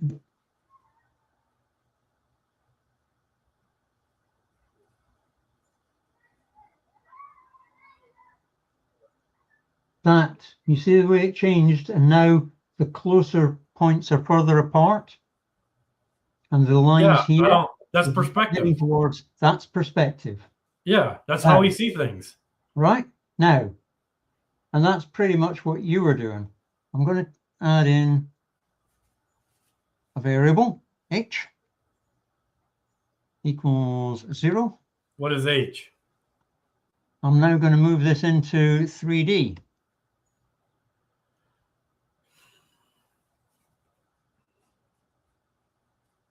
Nothing much happens.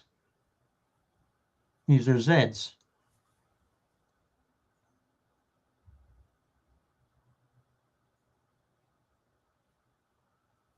So I can slide this and they start coming up.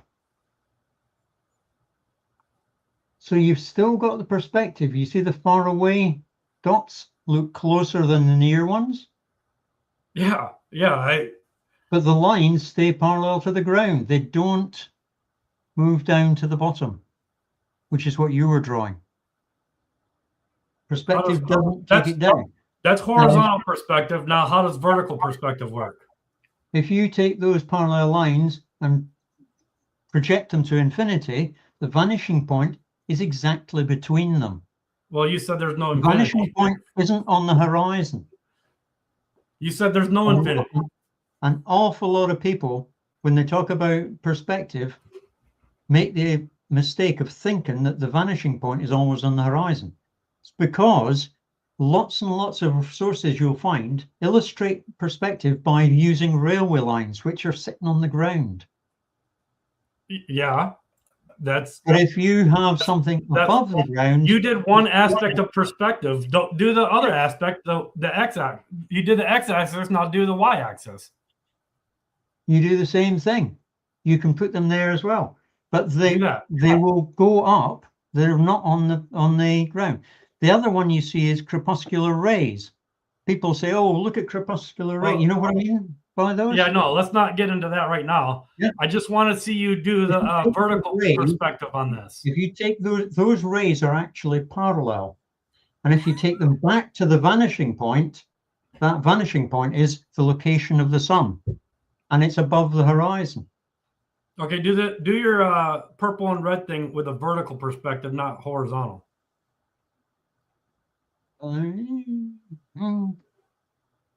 So do one above the other. Yep. So let's put one in. Where do I want to be? I want to be. Yeah. Oh, I can just do -2, -1, 0.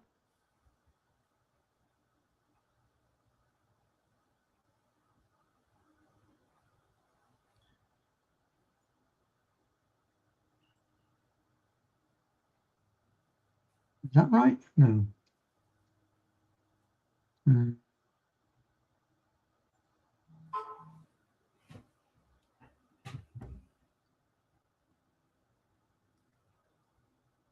That's one. And a line from E to F. Make it green. Switch on the lines. There you go. So if you are there, right? So now you can see this line is coming up to there. That line is going down to there. What is it called when they meet? They will meet at about here. What is it called? That's the vanishing point. That is, in this case. Yeah, but what is it doing? What are the two lines doing? They appear to be converging, even though they're parallel. Right. Okay. So converging. They appear to be. Yeah. Yeah, so things converge. We both agree on that. So perspective is how we see things. They don't actually converge, they only appear to converge. Everybody knows that. Yeah. Everybody knows that, but they appear to converge. So we see things through our perspective. So when I'm sighting in targets or whatever, perspective still plays a role in where we see things. In pilots determine whether another aircraft is at a higher altitude or a lower altitude if they're higher or lower on the horizon. That's perspective. That's how a quick way to determine that. If a fighter jet is out in the distance and it's above the horizon, that's above your altitude. If it's below the horizon, your horizon, then it's below your altitude. That's their quick reference way, and that's perspective. That's converging. That's how we see things. So we have to be able to apply perspective into what we're talking about. Are you done with that graphic? There we go. Right. So if I take those two lines, where they're going to converge is here. Right. And that's what would this middle dot be? Your middle dot. Is that called, would you consider that your line of sight? I can't put it at infinity, but that's the vanishing point. Yeah. Would that be considered your line of sight, your eye level? For a person down here, this is the planes you're talking about. For a person down here, it's above their eye line. For a person up here, it's below their eye line. It's not on the horizon. If it's going to the vanishing point, that's at eye level, the vanishing point, right? No, not necessarily. Think about crepuscular rays. No, the vanishing point is above, because that's celestial perspective as opposed to terrestrial perspective. Perspective is the same. The vanishing point is above the clouds. Okay, but the vanishing point is your vanishing point at your eye level. No. Then where is it? Well, it depends. For the vanishing point, think about the sun. If the sun, for some strange reason, decided to move away from us, it would get smaller. But if it's moving directly away, the vanishing point wouldn't change. It wouldn't come down. The sun would still appear to be at the same place in the sky. It would just get smaller, and it would be up in the sky. It's not at your eye level. You're looking up at the sun. What? I know the sun is in a celestial perspective. It's above our heads. It's above us. Yeah. So it's going to have a different perspective. But our vanishing point to our eyes. There you go. Stop screen. Present. Share screen. Select.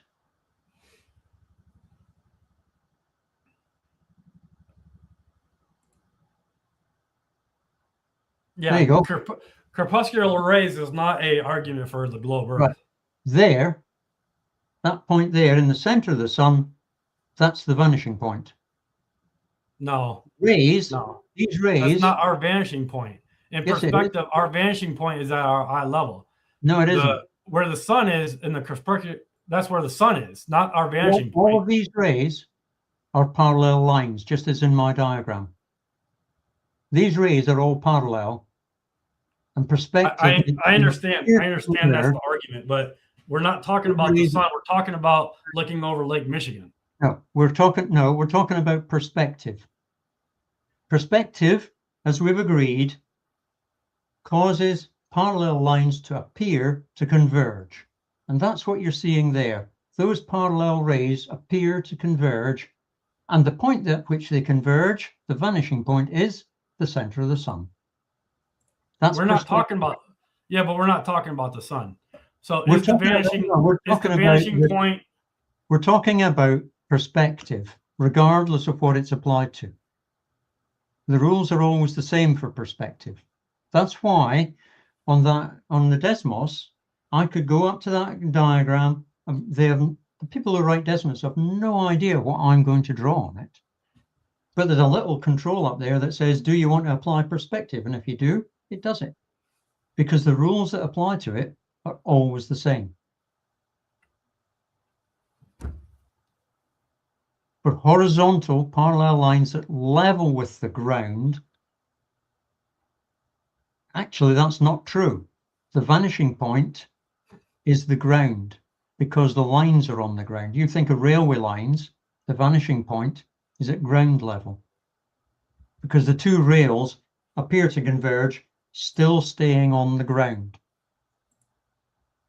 Crepuscular rays, the vanishing point for that perspective is the sun. It's 93 million miles away. It could be 9 feet away. You could say that. You could It could say be that, 9 but you miles. don't know.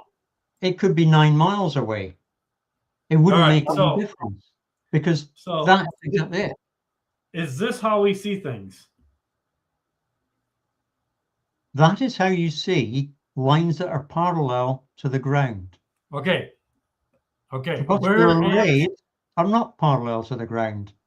We're not talking about the sun, or you got to get off the sun. We're not talking about the sun.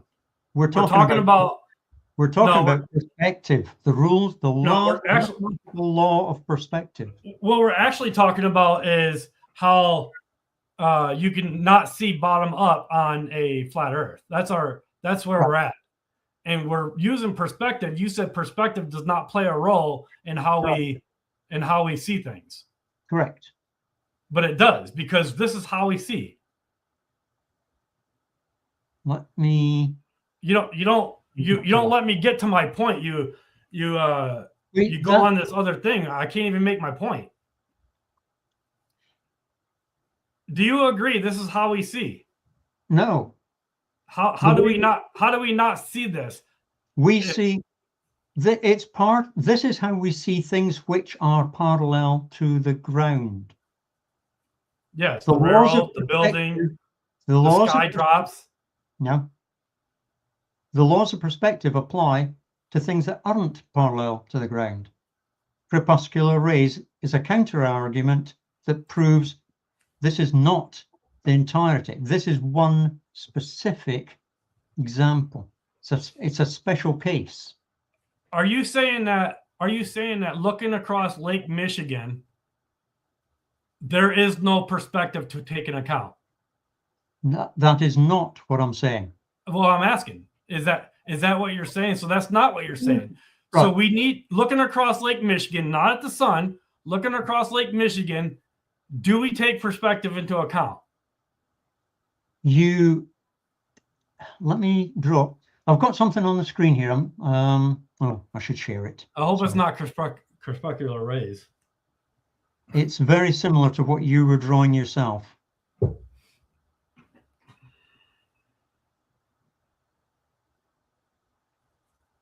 I started drawing this, and then we got talking about other things. Yeah, I still not being able to make my point.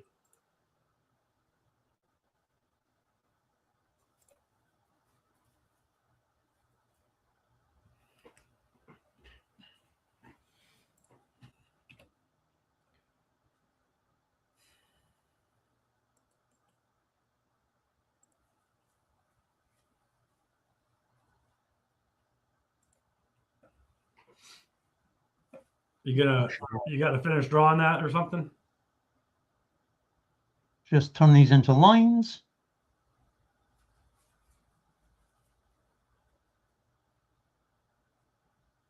Right. So there you are. Somebody at some point looking at the top and bottom of the tower. Okay. All right. He's looking down and he's looking up.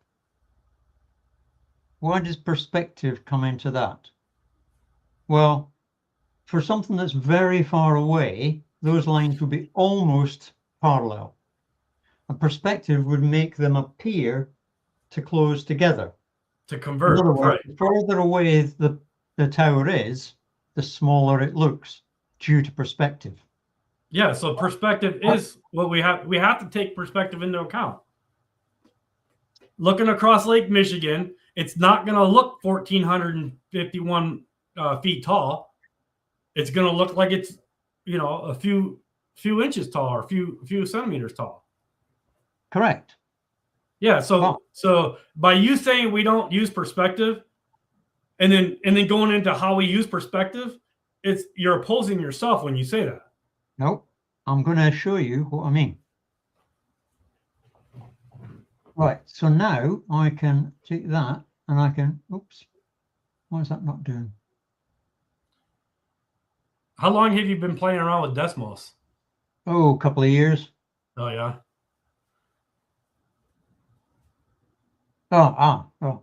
Right. Yes. Hang on. That needs to be D. That needs to be D. Right. That's the distance to the tower. If I move the tower further away, perspective, you can see the green and the purple lines get closer together. Yeah, but the tower's not getting smaller. And the angle between the two lines is getting smaller, which is what your eye registers. Angle of resolution, I get all that. Not angular resolution, but angular width of the tower. Yeah. That's fine. The point is, no matter how far away you go, this green line is never going to hit the ground. It's never going to be blocked. Perspective doesn't hide anything. Because okay. the green line, I need to be able to finish. I need to be able to finish my point on what I was doing. Yeah. So why didn't your tower get smaller when you moved it away? Because it subtends a smaller angle. Yeah, this but angle, visually it should get smaller visually. Okay, let me. You imagine that this blue dot, there's a lens, and some distance behind it, there's the retina of your eye. As you move the tower away, the angle subtended at the back of your retina. Your angle of resolution. I know the angle of resolution. That's not resolution. It's resolution is how fine a point you can see, but it's the angle subtended gets smaller. So why doesn't your tower converge and get smaller? The lines converge, but nothing hides the bottom, no matter how far away you move it. The top and bottom appear to get closer together. They converge because but you're not showing that. You're not showing that in the diagram thing. Yes, I am. No. Where's the convergence? Look at the angle here.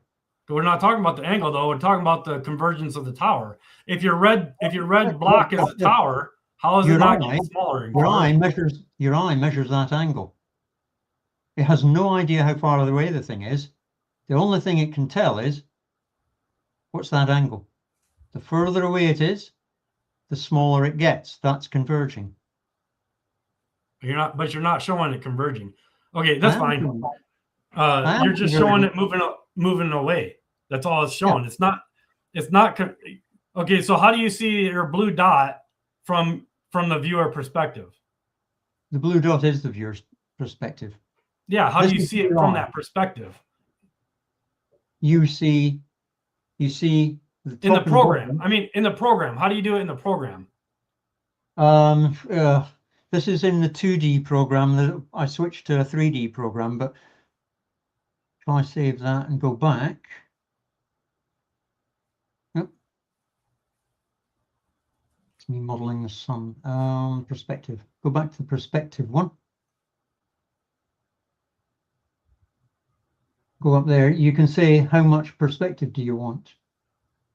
No, I know, but yeah, that's fine. And you can see there that it's moving away. I can't alter the viewpoint on this, unfortunately. Yeah, okay. So if the purple dot in the middle is the tower, it should get smaller as it moves away. The purple dot could change the colors, but the purple dot at the top is the top of the tower. The green dot there far away is the bottom of the tower, and they're converging towards the dot in the middle. Which is what? What's the dot in the middle represent? Well, it'd be the middle of the tower. The distance between the top and bottom reduces, but no matter how, I'd have to. Okay, I wanna ask you some things here. Yeah.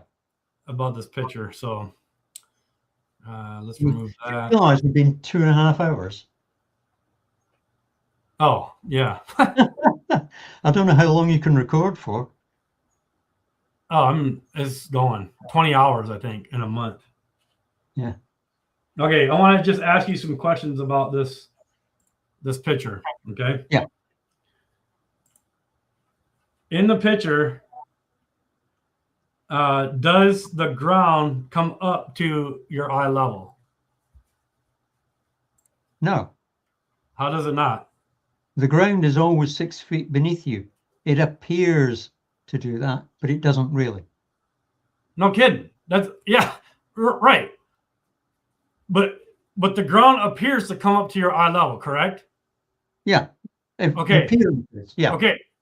Well, we're not talking about the physical aspect of it. We're talking about how we perceive it, how perspective works. Yeah. The ground does come up to your eye level, correct? In that case, yeah. In any case. Well, when you're looking down at anything, the ground appears to come up to your eye level. If you are looking at the point on the horizon, then it will. If you're looking up at the sun, it doesn't matter if I'm looking at the door. It at does the door matter. there, it's still coming up to your eye level. Go back to the crepuscular rays. If you're looking at the sun, the rays come up to your eye, to the sun level. We're not talking about the sun. We're looking across Lake Michigan. We're not talking about the sun. We are talking about the sun because I need to make my point, George. I can't make my point when you keep going back to the sun. No, your point isn't valid because you're only applying a special case. It's not a special case. I mean, everywhere you look, the ground comes up to your eye level. If you look at the horizon, it does. Not if you look up. But make your point anyway. Go ahead and make your point. That's what we're talking about. Go ahead and make your point. Does the sky also come down to your eye level at the horizon? It doesn't physically come down to your eyes. It doesn't physically do that. The ground doesn't physically rise to you, but in perspective, it appears to come up to your eye level and the sky comes down to your eye level. If you have parallel lines in the sky, like contrails from an aircraft, those will come down. Yeah. Yeah, chemtrails, they appear to come down. Clouds also appear to come down, right? Just like it shows here, this cloud is higher in the sky than this cloud, right? Yeah. But they're probably at the same level actually in the sky. Yeah. Okay, so you agree then that the ground appears to come up, the sky appears to come down to your eye level, and from side to side, it appears to come in from side to side, and that all makes the vanishing point. There are multiple vanishing points, but yeah. Okay, so you see the vertical lines on the building. Yeah, they're all vertical here. They're all vertical. If you extend them, those will also meet at a vanishing point above your head. Right. So but that one's up in the sky. That's at your zenith. So then we have this idea that perspective. This is how our perspective works. The ground comes up to our eye level. The sky comes down to our eye level, and then as it converges, the side to side comes in too, right? The angle subtended gets smaller as you look at the sleepers. The ones closer to you look wider. The ones further away. That's narrow. Perspective. That's how we see things. That's right. Okay. All right. So I got to get out of the presentation mode. Okay. So now, let's do this here.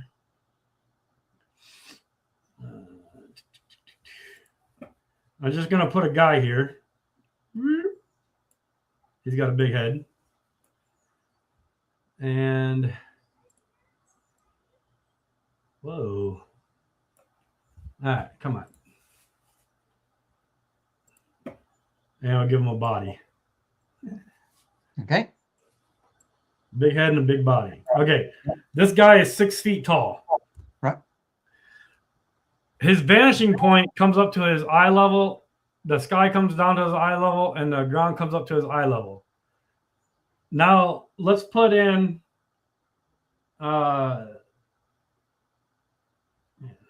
I'm getting this nasty glare from my window. Ah,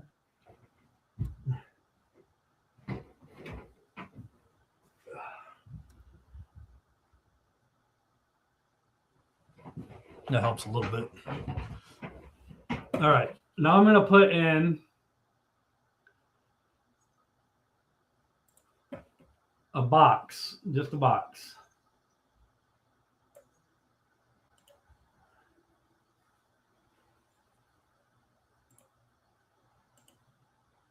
That didn't work.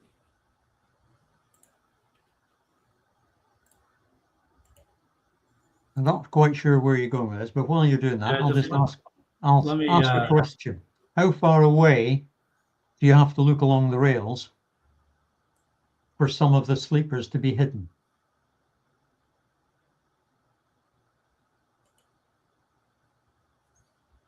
What do you mean? How far away would you not be able to see sleepers?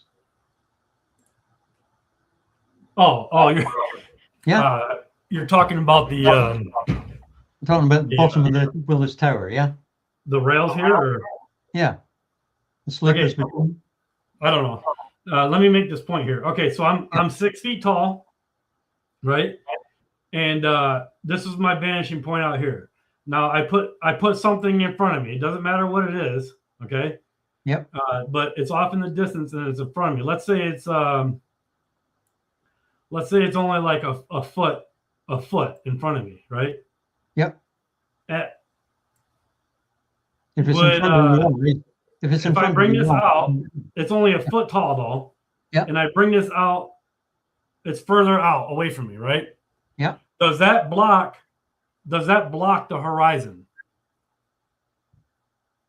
If it's close to you, yeah.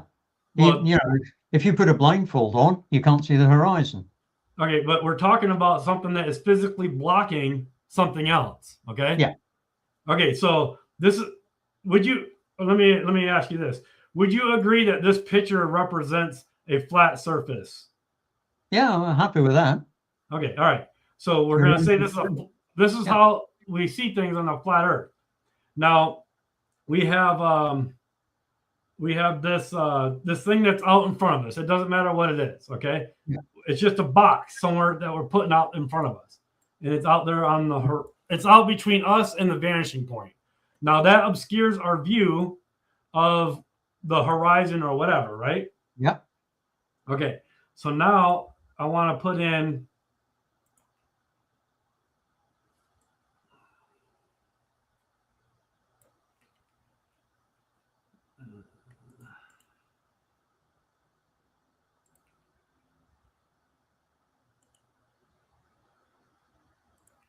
all right, so that obscures our vanishing point. And it could be a foot tall, but it's further away from us. And it's still going to do that converging thing where our eye line brings up the ground to our eyesight. Okay. Now this green box here is representing Willis Tower. Okay. Do we see all of Willis Tower, or do we see half of it? Well, it depends on where this box is. I mean, if you're holding a box in front of you, you're not going to see anything. It's away from us. It's away from us. Then it has to get smaller as well. It is, right. It is smaller. So suppose there's another build. We can't see the bottom of the Willis Tower. Suppose the reason is there's another building in front of it. Okay, or it could be anything that obstructs that makes the bottom not visible, right? So again, what we're talking about is the idea that this is impossible on a flat Earth because we can't see the bottoms. The argument is, we can't see the bottom, so the Earth is curvature. No. But if something is blocking our view from seeing the bottom, then it doesn't matter. Then it's perspective, not curvature. But you'd see the box. Yeah, you can see the box. Well, when we look across the ocean to the Willis Tower, we don't see the bottom of the tower. We do see the water of the lake. It's the water, right? So this can represent the lake is your yellow box. this water or this box can represent. It can actually represent the water. Yeah. Right. Yeah. So the water that could be a foot high can block our view from seeing Willis Tower. No. It absolutely can. It's perspective. No. If the water was a foot high, it would have to be almost in front of you. Because you're 6 feet, so you'll see over the top of it. If it's halfway between you and the tower, it's the vanishing point. It's the water, the top of that water. Take your blue box. Imagine the blue box. The bottom of it is sitting on the rails, and the blue box is a foot high. You're 6 feet high. Therefore, you see over the top of it. But here's the thing. As perspective converges, that 1 foot thing can block your view of something behind it that's also converging going forward and back. Careful. The 1 foot thing is also shrinking as it gets further away. Yes, but it can still block something that is further away that you can't see. Yeah, but you could see the blue thing. Yeah. What we're not seeing is some other building blocking out the Willis Tower. We're not talking about a building. You're stuck on a building, but yeah. I'm talking about something that is more in the foreground. That's more in the foreground than that's in the background of Willis Tower. Willis Tower in perspective is in the background. Yeah. In the foreground is what is between you and Willis Tower. And that's right. So just like my hand, I get it closer to the camera. It blocks out my whole face. But as I move it away, it still blocks out part of my face. Completely agree with you. So you can't see the bottom. You can't see the bottom of my face, the bottom of Willis Tower.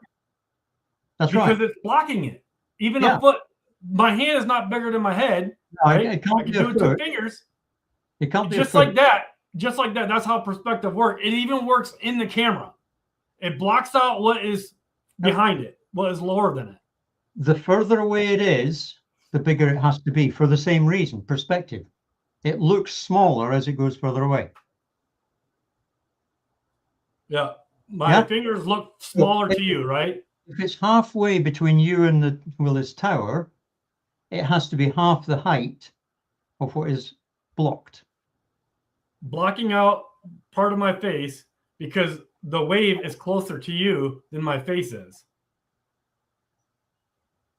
Yes, but in proportion. It doesn't.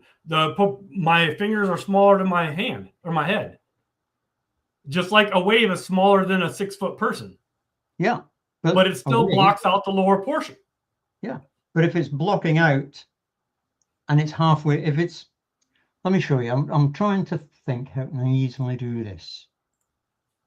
So I was trying to do this. I was trying to make this point here before we got distracted on everything else.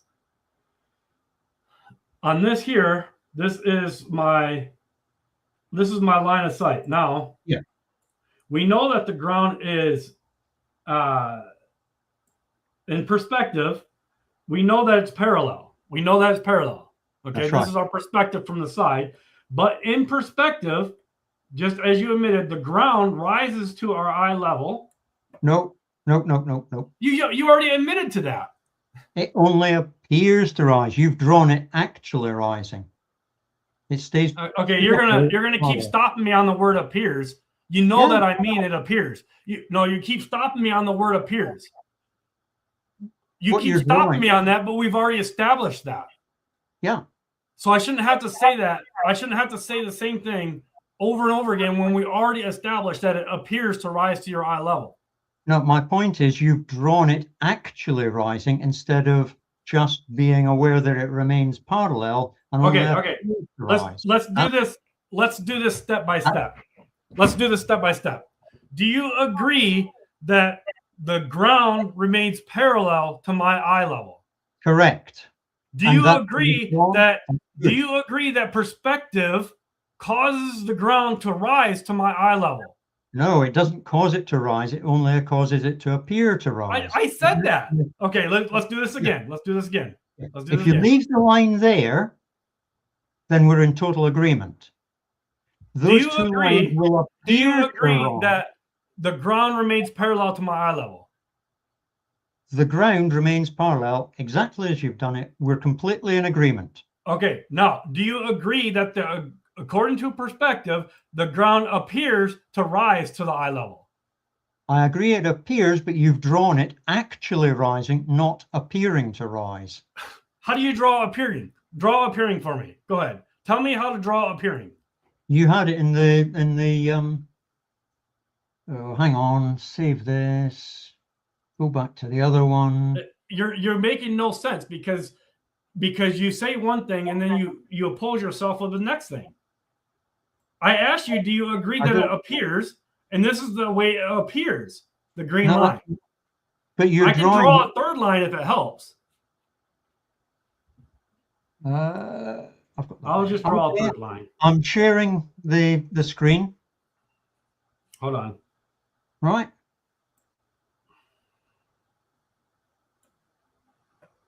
I'm sharing my screen so you can see it there.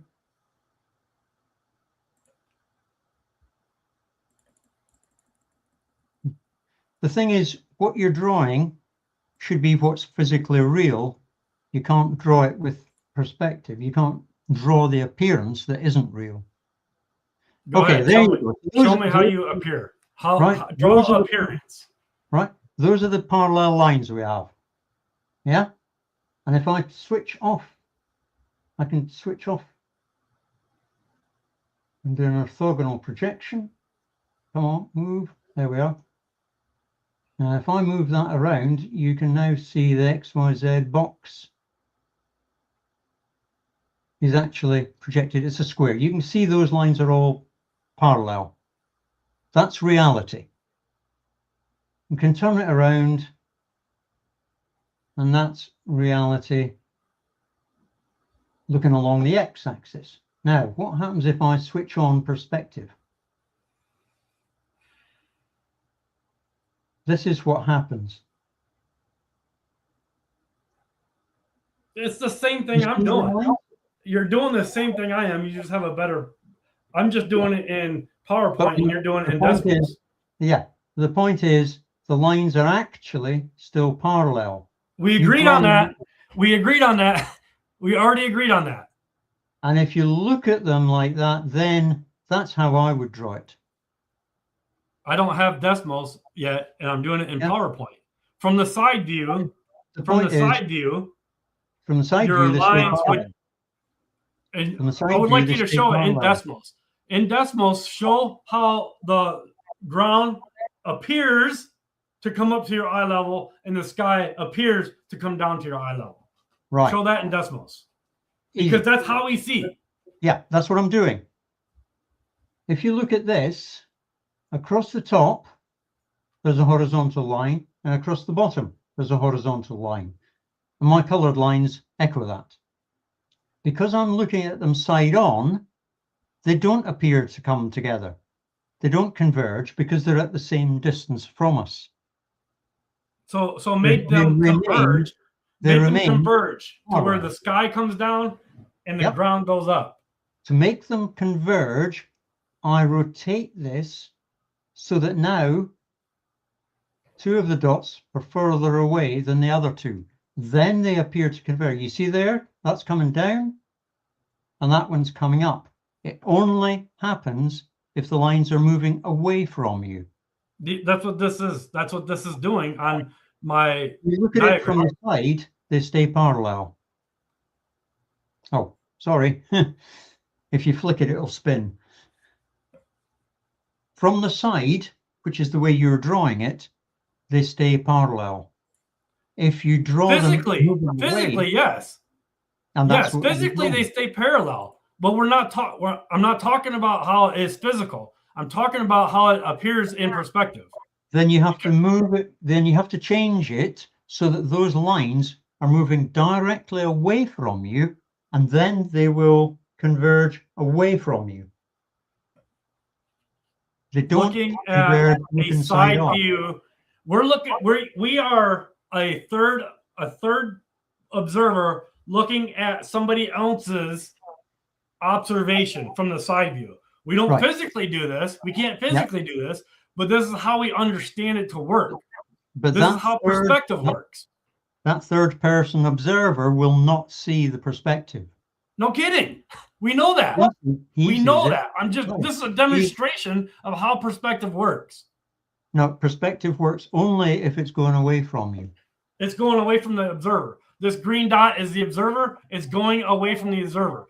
This is Newicki. This is Willis Tower.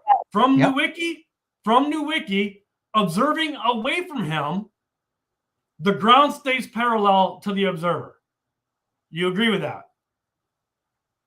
The reality is it stays parallel. Yeah, nobody disagrees with that, George. We don't disagree with that. Are you getting hung up on this thing here? No. From the observer to the destination, does the ground appear to rise to the observer's eye level, notified by the purple line? As it moves away, yes, but not. Okay, all right, yes, that's it. That's all I needed to know. Yeah, now, but not as you've drawn it, but it does. Because you're drawing it line denotes how the ground appears to converge to the observer's eye level. Now,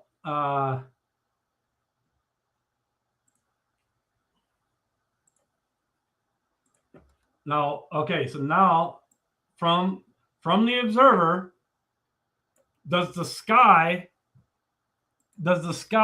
appear to converge to the observer's eye level, notified by the blue line? Yep.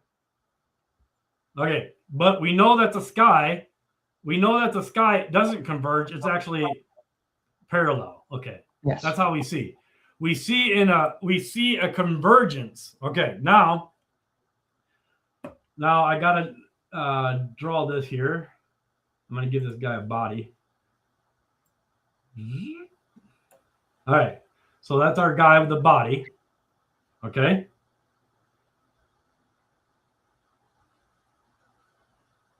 Now we have a wave that is literally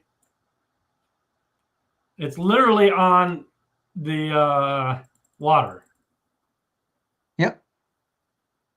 I don't know what that just did. It's literally on the water. Trying to draw a wave. Okay. But it appears to come up with the ground, right? The top of the wave. Yeah, but as it moves away, perspective also applies to the height of the wave.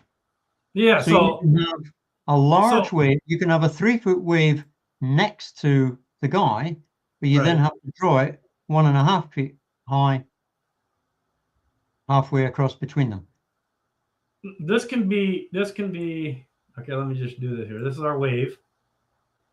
We're gonna make a smaller wave. Okay, so this wave, we can see. You agree? We can see over the wave right here. Mm-hmm. Okay, now the wave also appears to rise to eye level, right? No, hang on a minute. Put it back where you started. Perspective also applies to the wave. So draw a straight line from the top of the wave to your vanishing point. Well, I can't control two lines at the same time. You don't need to. Just draw one straight line from the top of your wave to the vanishing point.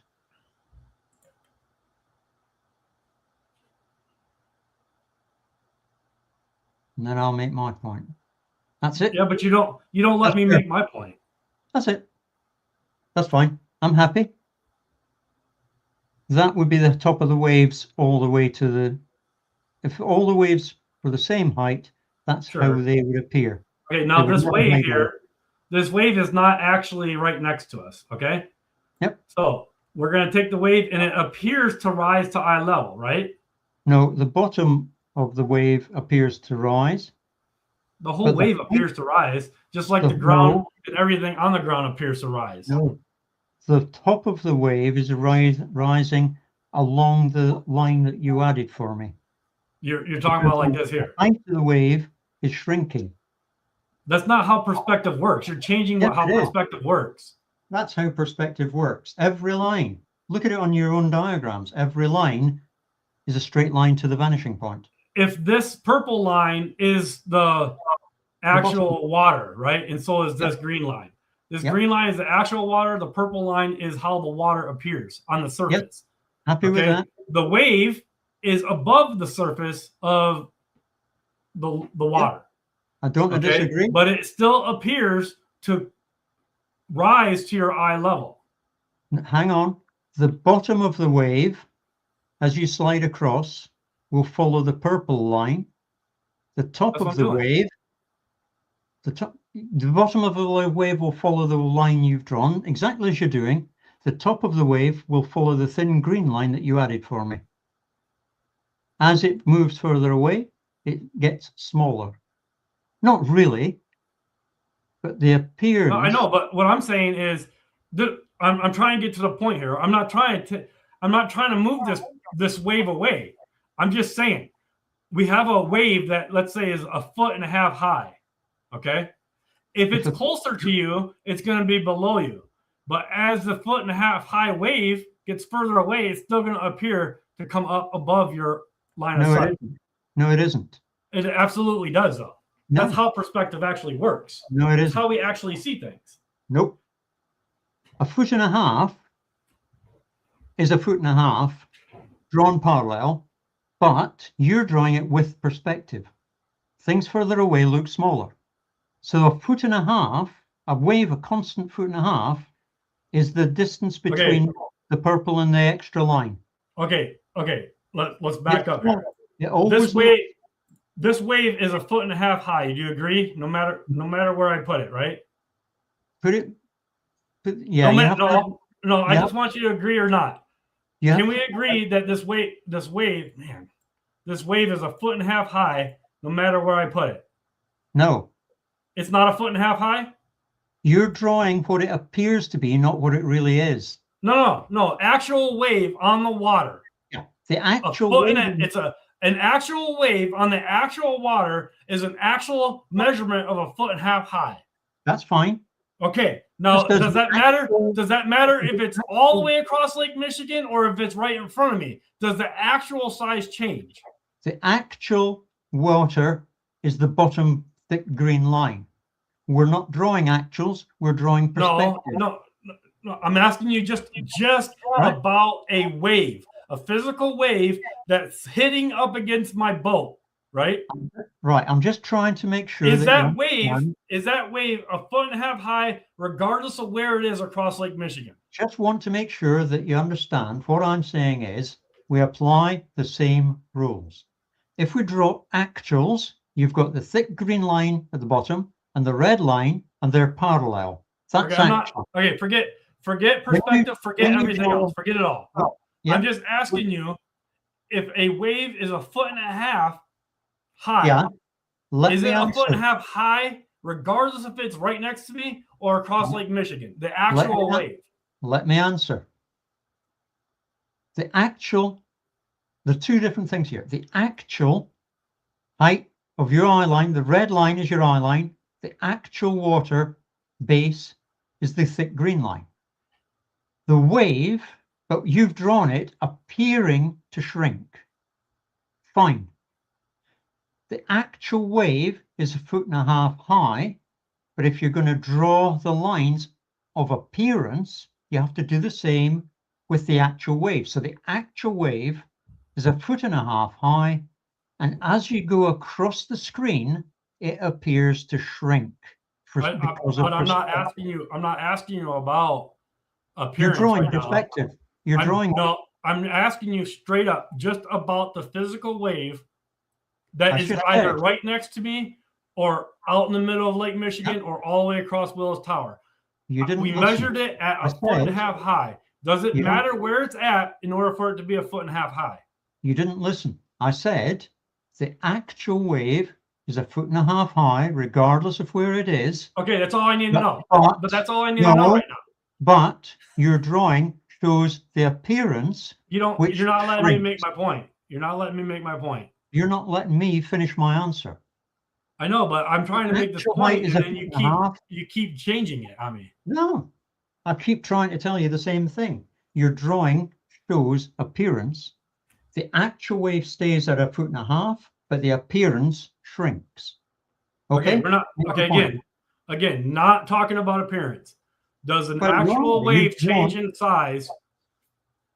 If you're not talking about appearance, why does that purple line move up to the vanishing point? I need to make my point. If you don't let me make my point, then I can't even continue. Yeah, but you have to be consistent. I'm being consistent. I'm being consistent, but you're not even agreeing that a 1.5 wave can be. You're not even agreeing that a 1.5 wave can be a 1.5 no matter the distance. I have. I've said it several times. Okay, physical wave. This is a physical wave, okay? We have one physical wave. But the physical wave, you're drawing, if you slide it along the bottom thick green line, that wave should stay the same height because it's physical. This physical wave that is right at my feet. Yep. Okay. That's 1.5 feet high. Yes, and if you move it across, it'll stay 1.5 feet high. I'm no problem with that. Yes, physically, this wave that's out there in the ocean will stay at 1.5 feet high. Yes. Okay. Now we're agreeing. No, you don't let me make my point though. I'm trying to get to this point, and you don't want me make it. No, I'm happy. I'm just saying I agree. Carry on. But how we see things, right? How we see things, it appears that this 1.5 foot wave appears to rise to our eye level. It appears to rise and shrink. Yeah, but this wave here is still 1.5 feet high. But you've shown it not shrinking. You're trying to have it both ways. You want it to rise because of perspective, not shrink. You don't let me finish because you want it to shrink when this wave is still 1.5 feet high out in the distance. But the appearance is smaller. Yeah, yes. The appearance of this wave looks smaller from where you're at, but the physical wave still physically blocks things at your eye level. No, it doesn't. Think of it as the top and bottom of the wave. Physically, the bottom of the wave slides along the thick green line, and the top of the wave stays a constant height above it, 1.5 feet. That's the physical. Okay, here. When you take perspective let me finish because this is going nowhere, and the point needs to be made. Okay, let me finish this, and then we can disagree on it. All right. So this wave that is halfway across Lake Michigan, or almost all the way across Lake Michigan, doesn't really matter. Is still physically 1.5 feet. It appears to come up to our eye level. The water does. The water is appearing to come up to our eye level. If it's halfway across the lake, it appears to rise halfway towards your eye level. The top of the wave, but the wave shrinks to half its size. Appears to shrink. It's physically the same, but it appears to shrink. Whichever way you draw, if you draw the physical, it doesn't block your eye line. And if you draw the appearance, it doesn't block your eye line. Because everything gets scaled by the same amount. All right, let's say Willis Tower is right on the, because it appears to rise to our eye level, and we can't see the bottom of the tower. Because I can do that. Because the wave that is out in the distance that is still physically 1.5 feet high, and it appears to rise to eye level, is blocking. Let me make another line here.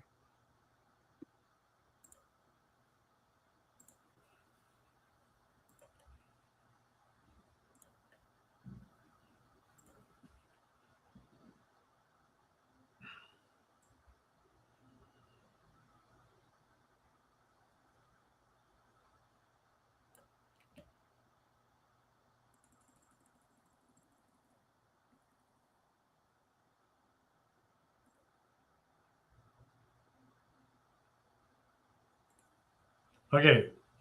Okay. So now this wave, this physical wave that appears to rise to our eye level is blocking part of Willis Tower from our line of sight. You haven't shrunk the wave. That's not realistic. If you keep the wave the same height, its bottom has to stay on the thick green line. Okay.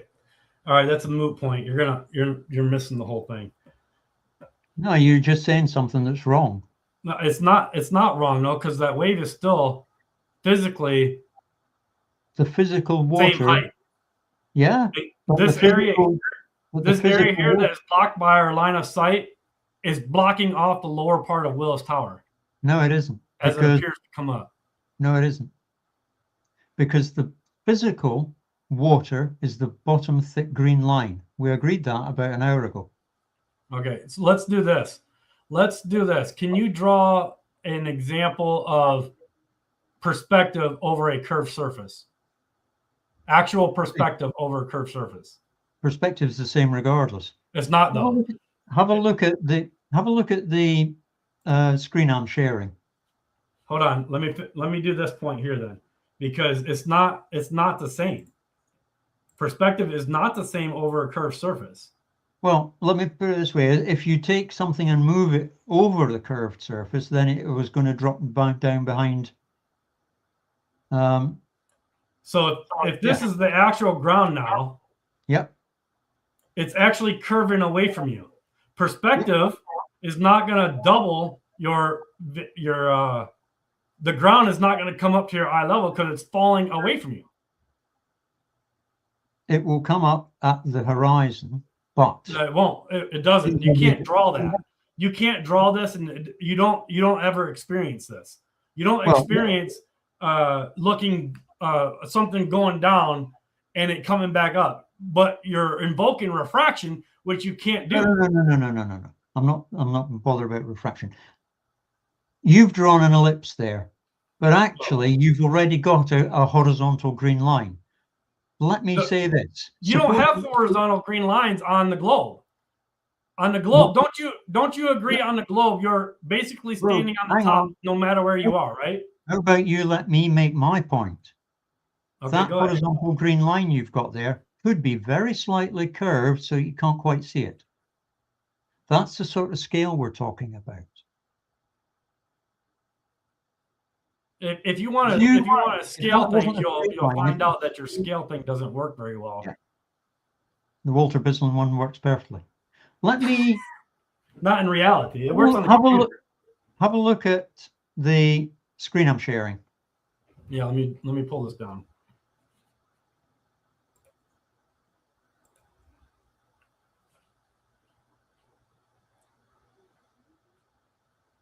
Okay. There's the Willis Tower, the observer over on the side, and along the bottom you've got little waves. You got what? Yeah, all of those waves are 1.5 foot high. Okay. Well, how much do they hide of the bottom of the Willis Tower? 1.5 feet.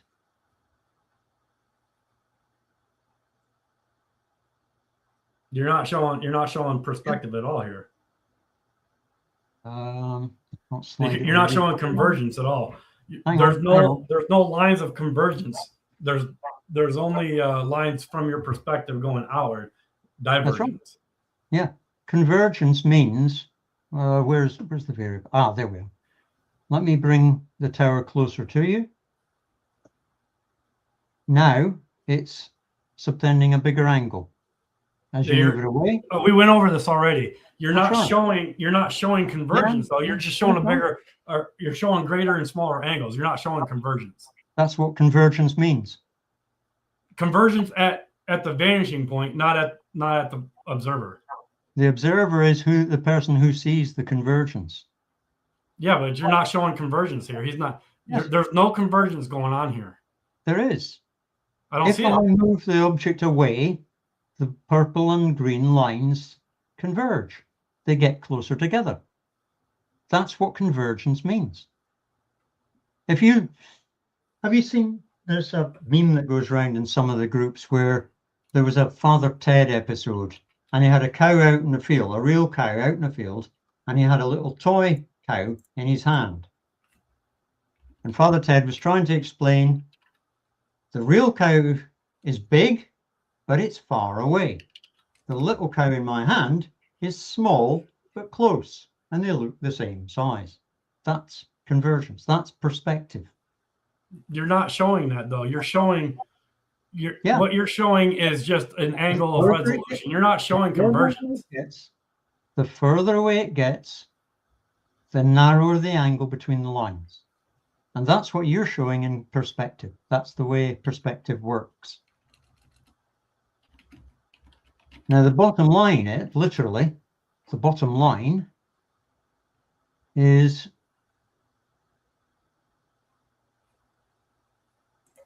no matter how far away it is, the waves can only hide 1.5 feet or whatever the height of the waves. The amount of the Willis Tower that's hidden by a 1.5 foot high wave is 1.5 feet. It looks small, the tower looks smaller, and the wave looks smaller if you're further away. But you can never cover more than 1.5 feet.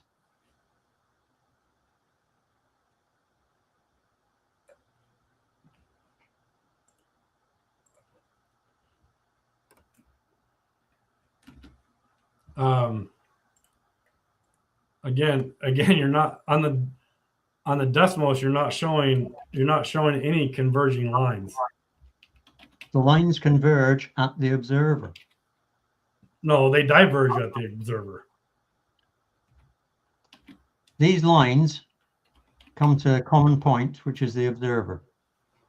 Convergence in perspective happens because, go have a look at your picture with the railway line.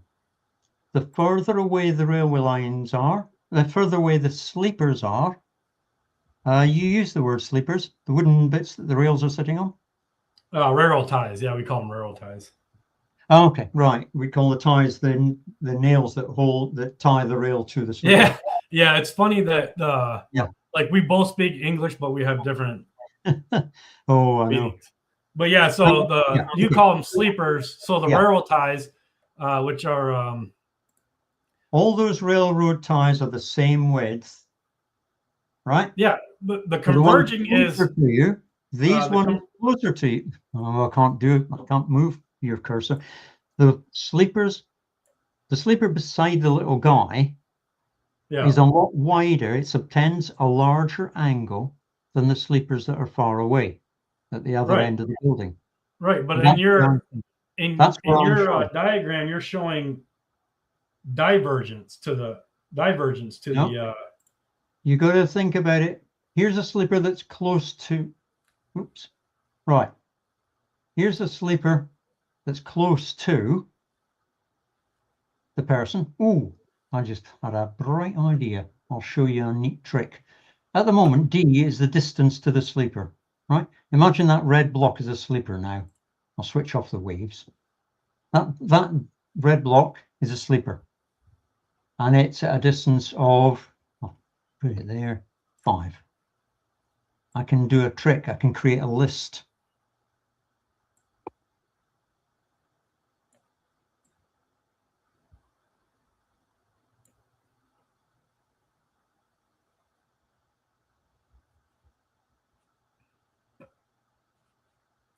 You got to manipulate that for a minute.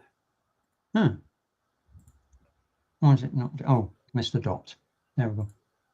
I can create a list, and straight away you've got a whole row of slippers. So, like I'm showing on the screen, if the starting point is the observer, this is divergence. It's coming toward the observer, getting smaller towards the observer. Convergence is getting smaller away from the observer. So yeah, but the I can't do this sadly, because you can't have an array of lines in used for an line. Okay, we'll go back to that. These lines are what the observer sees. Hold on, The let me sleeper that's close, or you're not sharing. go ahead. If the sleeper is close, the angle subtended is large. As you move the sleeper further away, the angle subtended gets smaller. No, I understand the angle. I understand Right. that, but you're not showing though is converging lines. Yes, I am. The reason the sleepers in your diagram look smaller is because they can subtend a smaller angle. Simple as that. No, I understand what you're doing with the decimals, but what I'm saying is you're not showing a perspective from the observer of how perspective works, how they converge together further away as you go. You're showing the angle, and I get that. I get that it's a smaller angle as it moves away. That's not an argument. I agree with that. So the smaller angle means the smaller angle between the rails means they appear to converge. No, I know, but what you're not showing is how it actually looks when somebody's looking out there. So I understand the angle is getting smaller, but you're not showing how it actually appears to converge. The point, yeah, but this is the cause of conversion. I'm showing reality. No, you're showing the trouble graphic. is, the thing that is further away looks smaller, and the same thing applies to the waves.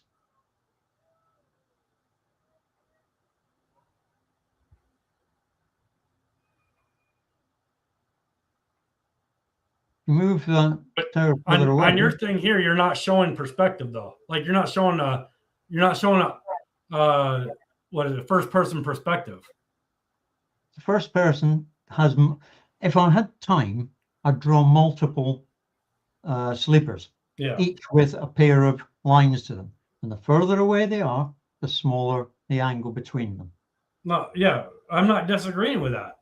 I'm not disagreeing with that at all. That is what creates the appearance of convergence. They don't actually converge. The rails are always the same distance apart. Right.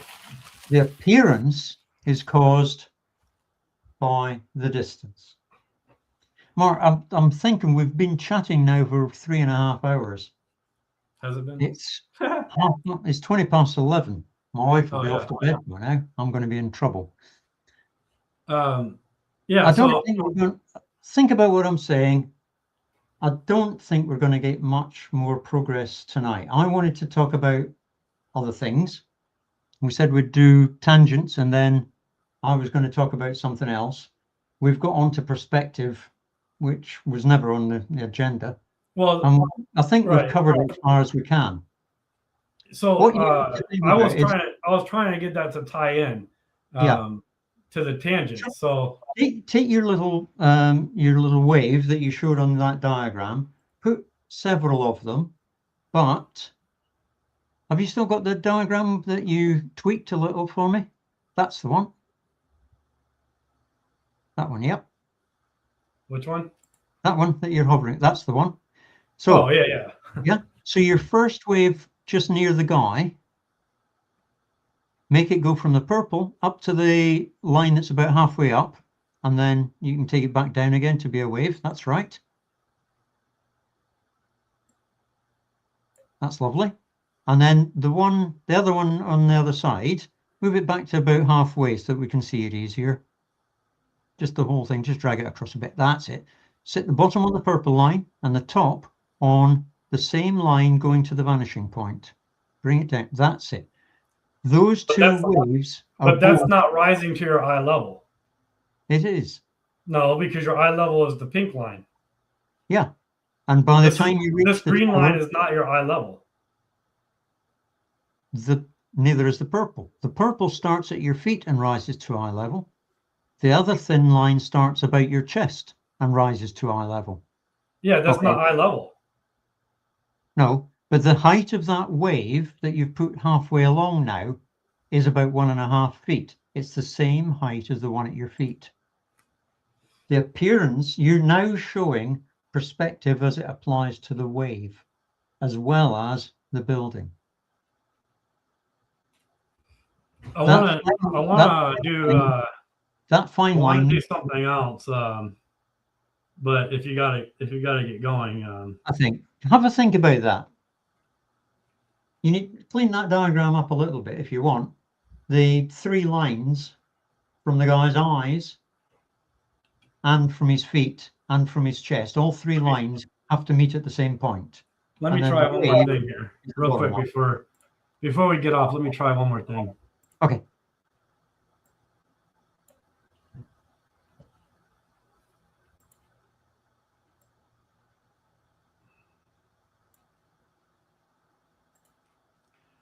Okay, this is the guy, right? Yep. And what would you call this here? Obelisk. Yeah. 2001, I'm afraid. All right. No, of course not the scale. I'm just trying to show something. Right. Okay, so the guy is 6 feet tall. He's standing right next to Willis Tower, yeah? Yep. It subtends a very large angle. Right. So he's standing next to Willis Tower. Yep. Okay, we move Willis Tower away. Yep. It appears to get smaller. It's still the same height. But it appears to get smaller, right? No, it's still the same height. It doesn't come. Okay. It appears to get smaller. Right? You've got him looking down on the roof. He can't. No, I'm just saying. You see, this is the problem that you had before. Yeah. I said appears to get smaller. I know. Does it appear to get smaller? It does, but you're drawing it as it actually is, not as it appears. I'm not though. Yeah. The same thing as before. You're getting caught up on appears, and I even said appears. I'm just manipulating the box to match my words. I know, but you're manipulating. Okay, so again, let's try this again here. Let's try this again. Standing right next to Willis Tower. Yeah. How would you suppose that I make this appear to get smaller as I move it away? How would I make that visual happen? You draw it the way I've drawn it. Well, I don't have decimals, so how does it appear as I move it away? How do I make the visual appear to get smaller? You draw 2 lines from the guy's head. I'm not drawing lines. I'm just drawing the Willis Tower. Right next to the Willis Tower, I'm looking up at it. It's huge. As I move Willis Tower away or move away from Willis Tower, how do I make this visual so that it appears to make it smaller? Do what I did. Draw the 2 lines, one from his head to the top of the tower, one to the bottom of the tower. It appears to look smaller because the 2 lines subtend a smaller angle. I'll never get to my point. I'll never get to it. Okay. What I'm saying to you is the way our eyes work. I'm going to do this here. Right.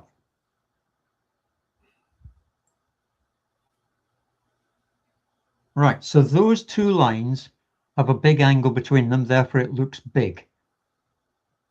Now move it away, but keep it the same height. No, let's say you're looking at it through the guy's eyes, right? Yeah. Yeah. How is this appearing to get smaller? Right, the guy, when it was close, the guy saw a thing that was big because those 2 thin lines are very far apart. Now you move those lines so they still go to the top and bottom of the tower. They get closer together, therefore it looks smaller. Okay, but see, I can't even make my point because I want to make a point and you're not letting me. Well, you asked I want to ask you a question. That's all I want to do. Okay. Sure. I can't.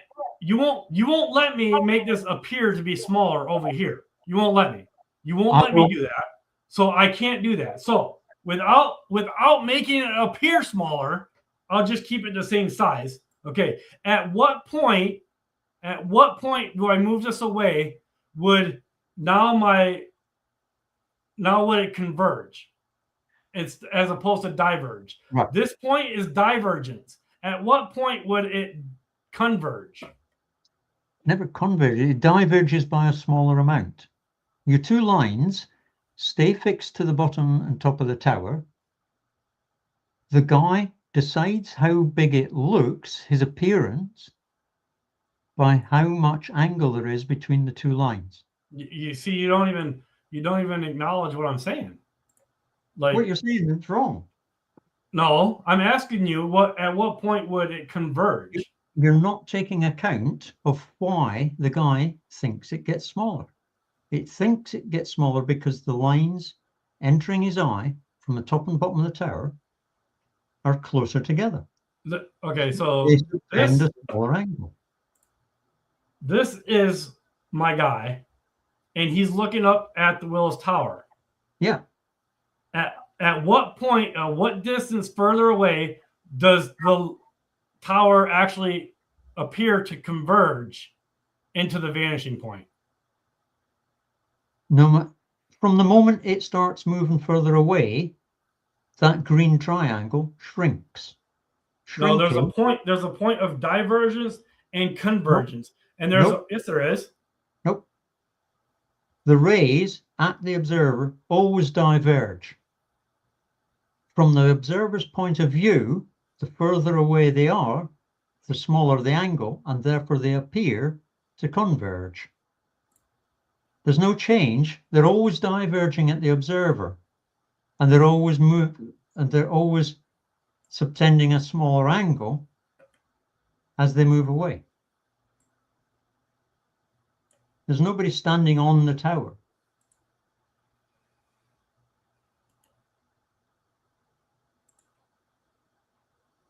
I'll see if I can. Okay, so I think. Okay, so tell me when in perspective does Willis Tower converge? I'm just going to move it across. You tell me when it diverges or converges. Converges. It's been converging for the instant you started it moving. Okay, so it'll appear from me standing right next to it. As I move the tower away, it'll start appearing to get smaller, right? You need to fix your green triangle. I can't fix that. That's an image. I can't fix that. Yeah, I know. I can. I'm just asking at what point would the tower become at what point would it go into the vanishing point and you can no longer see the tower? Well, that's easy. It's when the two lines to the top and bottom of the tower become parallel, which is at a distance of infinity. You said there's no infinity. Between them is 0. You said there's no infinity. We were talking about refraction. Refraction is roughly from about half a degree positive to 2 degrees negative. Those are finite numbers. Right. So okay. Let me just say this here real quick. Okay. So the concept of a vanishing point is hypothetical, really. Okay. So let's say I'm standing here next to Willis Tower, and I'm 6 feet tall. It's 1,400 feet tall. Yeah. Would I be able to see? At what point does this appear to shrink in size to where I can start seeing something behind it, like a taller building or something? Well, you just extend the line of sight from the top of the tower, and when it hits whatever's behind it, then you can see it. Okay, so tell me then, if this is right in front of me. Yeah. And I have. If you're 10 feet from the tower and you move to be 11 feet, it'll be smaller. It'll appear smaller because that angle gets smaller. Yeah.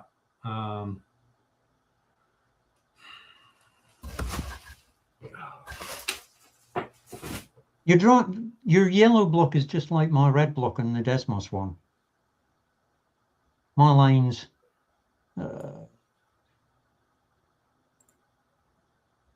can't easily do that. All right, so here's this object that's behind Willis Tower, right?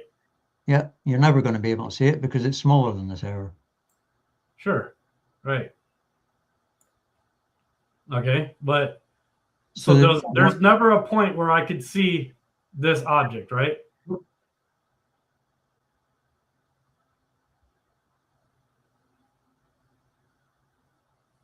I didn't hear you answer.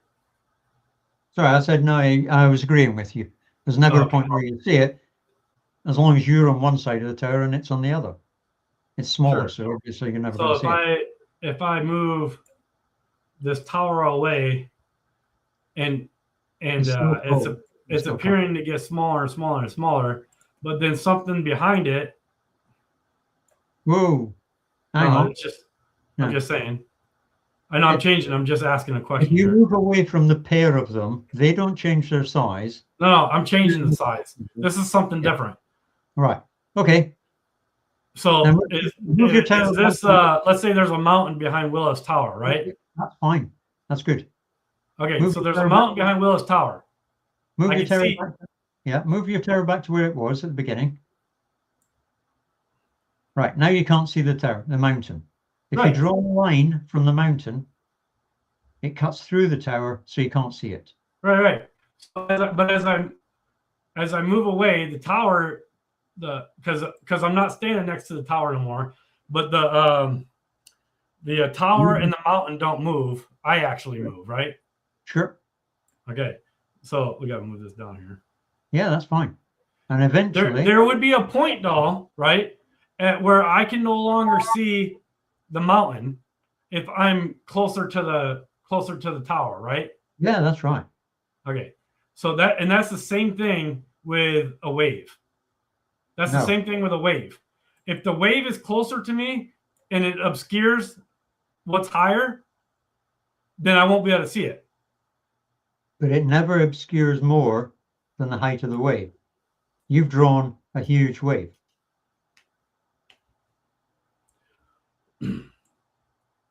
You've drawn a wave that's a lot bigger than the guy's height above the ground. If I'm right next to the Willis Tower, I should not be able to see the mountain. Right. If you're 6 foot high and there's a 10-foot wave in front of you, you won't see the Willis Tower. Absolutely. But if that is the Willis Tower bigger than the mountain, though? No, I'm agreeing with you. Yeah, the Willis Tower is not bigger than the mountain, but there is a point where something in the foreground, correct, can block my view of something in the background. That's right. Now, if you're 6 foot high and the wave's 10 foot high, it can block the whole of the Willis Tower if it's close to you. But if the 10-foot wave is in front of the Willis Tower, breaking against the shoreline right in front of it, then it only hides the bottom 10 feet of the Willis Tower. Let's do it like this instead. Because we can't move the Willis Tower and we can't move the mountain, but we can move our body. Okay, so if I'm here next to the Willis Tower and there's a mountain in the background, I cannot see the mountain, right? Right. Okay. Now you go to the other side of the way. I move back, and now I can see the top of the mountain, right? Correct. Okay, because this thing in the foreground is blocking the thing in the background, blocking half of it or whatever. That's right. Okay, so the same thing. If a wave is in the foreground, it's still blocking part of the background according to perspective. But the wave looks further. If the wave is close to the Willis Tower, it can only block. No, the size of Willis Tower does not change, and the size of the or the distance doesn't change between the mountain and the Willis Tower. Hang on. Let me finish my point. Okay. If the wave is really close to the front of the Willis Tower, it will block as much as the height of the wave. If it's close to you, it can block a lot more. A 10-foot wave in front of you could block the entire tower if you're only 6 feet high. Right. So, but what if the wave's only 6 feet high? Well, If it's 6 feet high and close to you, you'd have to look over the top of it. But will it block part of the tower? It could block the entire tower if you're not looking over. So that's how it works on a flat Earth. That's how it works on a flat Earth. No, there are no waves that high. Oh, there's 10-foot waves. We surf in Lake Michigan. Yeah, but you have a look at the photographs that Zwicky has taken. There's no waves there. There are people down on the beach, and he's 100 feet above them. Well, he can't tell. It's 55 miles across. He can't tell if a wave is 10 feet high or not. Yeah, but you would see the water going up and down if it was waves. Not in a still photo. You think he just snapped it at the moment when a wave went down and he saw it, and then the wave went back up and hit it? No, the waves are always there. Not that high. And if the wave is maybe halfway between you, it has to be half the height of the Willis Tower to hide it. No, it doesn't. Yeah, it does. That's what I'm trying to say. Is like the wave could be right. The wave could just block you. It could just block you. It can only do that if it's close to you. All right. So from my camera to me, there's a set distance. I'm only going to move the wave, my fingers, closer to the camera. I block my whole face the closer it is to the camera. Do you remember I said what I wanted to talk about was similar triangles? This would apply here. You draw the line from the observer to the top of the tower and to the base of the tower, and you get a triangle, assuming the observer's near the base, right? Right. To hide the tower, if the wave is halfway across the lake, the wave has to be half the height of the tower. Well, you can say that, but you're not providing any anything for that. Like you're saying the wave has to be half the tower, but in reality, the wave is not 700 feet high, but it still blocks half the tower. If the wave is halfway between you and the tower, it has to be 100 feet high in order to block the tower. If it's quarter of the way, it only has to be 350 feet high. Similar triangles. The height of the wave is exactly proportional to the distance from you to the wave. Oh, that's better. Yeah. So, all right. So, getting what I was trying to get all this to tie this together with tangent. So, so going back to this here, it's my observer height, okay, and then something in the foreground is blocking the background. The bulge of the earth is blocking it. Yeah. So you should not see below that bulge of the earth because it's a physical object. You will see below it because of refraction. Well, you go back to that again. We go round and around, but physically, it's always there. But you can't validate it. Of course I can. I've shown you the graph. It's been validated. We know that's a calculation to make it work. It's not an actual validation. It is an actual calculation. That calculation was done centuries ago, or I can't remember, decades ago, long before any of this nonsense came up. And it's what's used for astronomers checking out where they have to point their telescope in order to see certain things in the sky. Celestial navigation is different than seeing through the bulge of the earth. So the effect of air, the effect of the atmosphere causing refraction is the same for everyone, no matter what you use it for.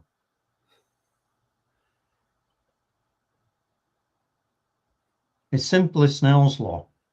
It's the same for everyone. But your argument, the argument has to be, I can physically see through, or it has to be able to come up and over.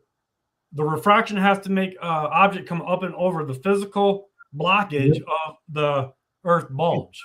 That's right. The refraction will, it typically it's about a half a degree. we can see too far. We can see move further. We can see way further than refraction accounts for. No, we can't. Yeah, we can. No. I'll tell you the one. Have a look at Walter Bisland's one again. No, I have. Let me finish. Let me finish. There was a world record set a few years ago for the most distant terrestrial photograph. It's about 430 kilometers. Yeah, 275 miles. Yeah. Yeah, and Walter's done an analysis on that, and he'll show you why you can see the peaks of those mountains, but not the bottoms. And there's stuff blocking the way. There's all kinds of mountains and everything else blocking the way. Yeah, you shouldn't even be able to see the peak of the mountain. Check out Walter's analysis of it. You should.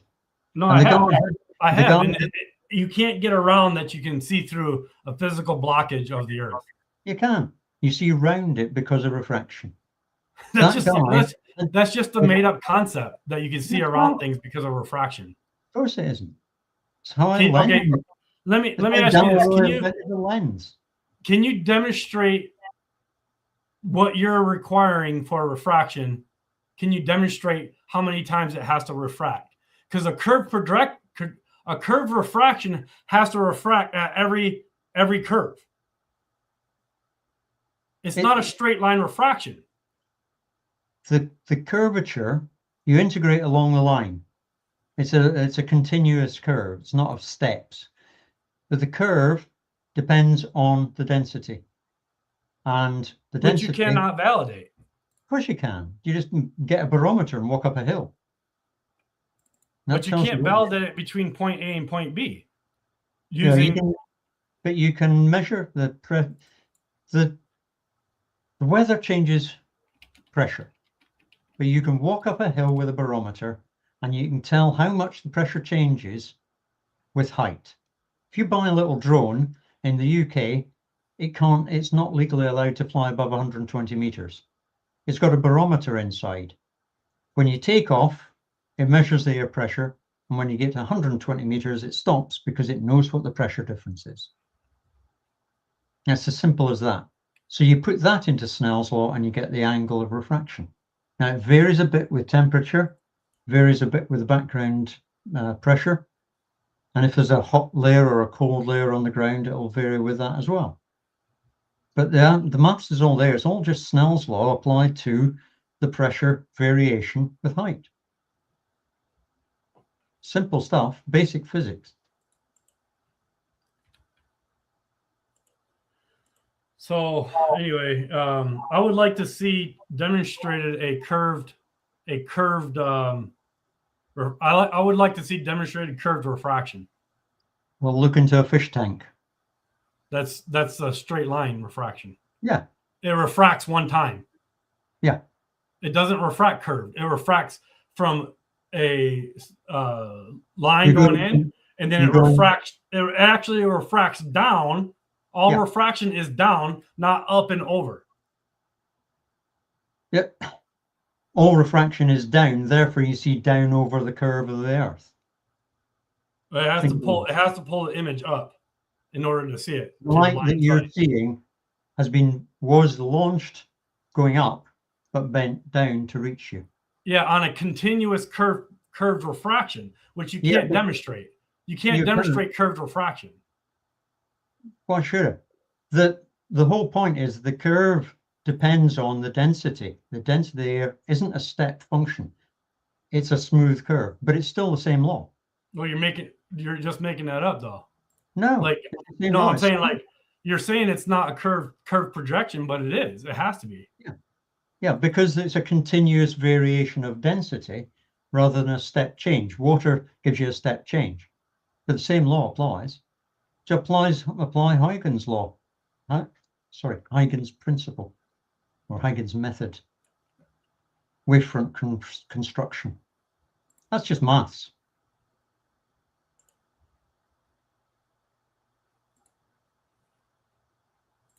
Anyway, I think we better call it quits at that. Yeah, I want to pull up this one image of refraction real quick. Because everything you look at with refraction, it never shows curved refraction. It always shows straight line refraction. Well, it's hard to get a smoothly varying refractive index. Yeah. And right. even in a lab where you can test refraction and put it to the test, it's always on. It comes in at an angle or whatever, and then it exits or goes through the median at an angle, and then exits at an angle. But it's never curved. No matter what medium you put this refraction through, it's never curved, and it would have to be a constant curving over the Earth surface to bring the image up and over the line, up and over the bulge of the Earth. When you were at school, did you do calculus? Did you cover calculus? I started calculus, but it was boring. So, okay. What you do? Suppose you've got a smooth curve. You can break it into small steps, and you add up the sequence of small steps, and then you take the limit as the size of the steps goes to 0. And what you then do is have a way of dealing with smooth curves. And that's what you do with the atmosphere.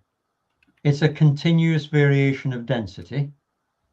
So you split it into layers. Suppose you split the atmosphere into layers 1 millimeter deep. Each time it goes from one layer to the next, there's a tiny little bend, just as you've shown. And then you add up all those tiny little bends and you get a smooth curve. You take that size, 1 millimeter, and make it even smaller. The curve gets smoother. But the end result is still the same total curvature. If you have 10 times as many steps, each 1/10 of the size, you get pretty much the same amount of bending. Yeah, and again, refraction would go back to, it's not a physical thing. And so when I acquire targets and hit them with a physical ammunition round, that doesn't take into account for refraction. Refraction is just a made up thing. It's not. It's a physical bending of light. Yes, in a lab where you can measure and test it, not through the atmosphere. And in the atmosphere and everywhere. Anything where you have a changing refractive index, you will always get that. When you look at a rainbow, that's because of refraction. What is a rainbow? That's a different topic. But how does a rainbow form the curved refraction? It doesn't. It's like you were showing there. There's a refraction when it goes in, a refraction when it comes back out, a reflection in between. But the amount of bending depends on the color of the light. That's why you get a rainbow. But it's a rainbow. All the light bends in a curved path, but never do you account for a curved path of refraction when you acquire targets. Well, then you're making a mistake. But we hit our targets. But you've told me you never fire bullets that far. You never fire bullets 50 miles. No, with missiles and stuff like that, you do. Miles home in on the target. Fire and forget. Fire and forget. They still home in on target. No, they fire and forget. It's on target and you shoot at the target. It's called fire and forget. No, it's called fire and forget because if the target moves, the missile changes its direction to follow it. It doesn't. It'll miss it. Fire and forget isn't ballistic.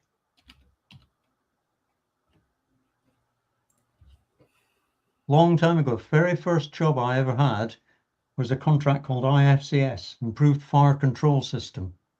And it calculated the trajectory of shells. What was it? It was Chieftain tanks, way back, 1970s. But yeah, missiles are powered. They're not ballistic. So they are holding a course. They're aerodynamic. If you're firing a bullet, you have to take if it's far enough, you would have to take a counter refraction. So for refraction, for this argument of refraction, you basically have to ignore geometry and geography of the Earth in order to account for refraction. No. Because the geometry of it and the geography of it says you cannot see through a bulge of the Earth. You see around it because of refraction. Refraction bends. Yeah, that's what I'm saying. You're ignoring the actual geography and geometry of it. No, you're not. In order to make refraction work, you have to ignore the the rest of it? Nonsense. The curve of the Earth is there. The curve of the light follows it or slightly straightens it, so you can see a little bit around it. But we're not talking about a little bit. We're talking about a lot. Even with the Willis Tower, it's 300 feet below the line of sight, and Willis Tower is 300 feet below the line of sight, and you're saying that it has to bring it up into that line of sight by refraction. That really ignores the geometry of a globe Earth. No, it doesn't. What angle is 300 feet at 50 miles? How many degrees? Work that out. And that's what I mean by a small amount. I don't mean feet, I mean degrees. Hey, what's up?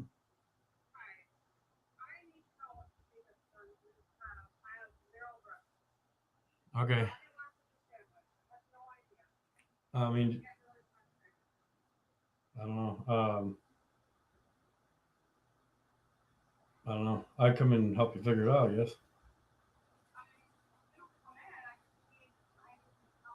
I mean, I would use like the hot dog bun or something. Oh. Yeah, I don't know.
All right, sorry about that. So, yeah, I mean, I would like to go more into refraction stuff, but the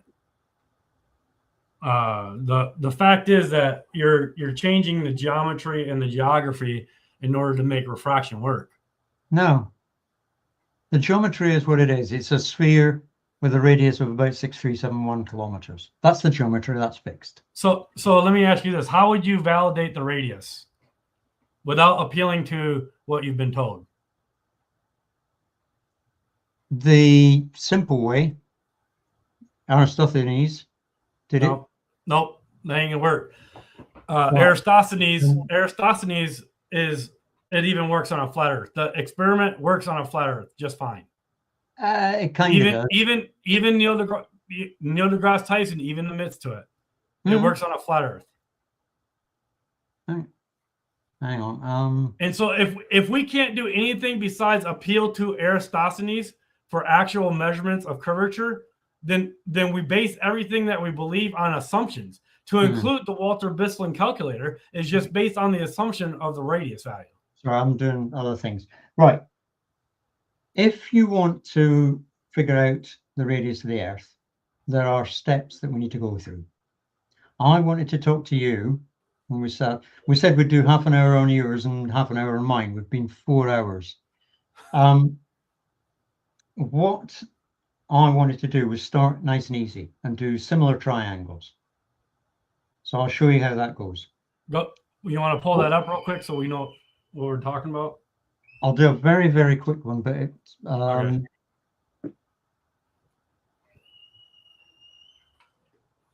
Just so that you've got an idea of where I'm going with it. What we can do though is like next time we want to do this, we can just start with your thing. That's right. Right, here's a very simple diagram.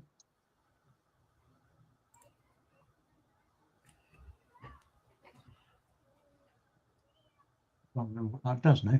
Anyway, here are 3 triangles. And they have different angles. and C, yeah. Yeah. So angle AEB is 20 degrees. Angle ADE is 15 degrees. And angle ACB is 10 degrees. Yep. Yeah. I've added in F.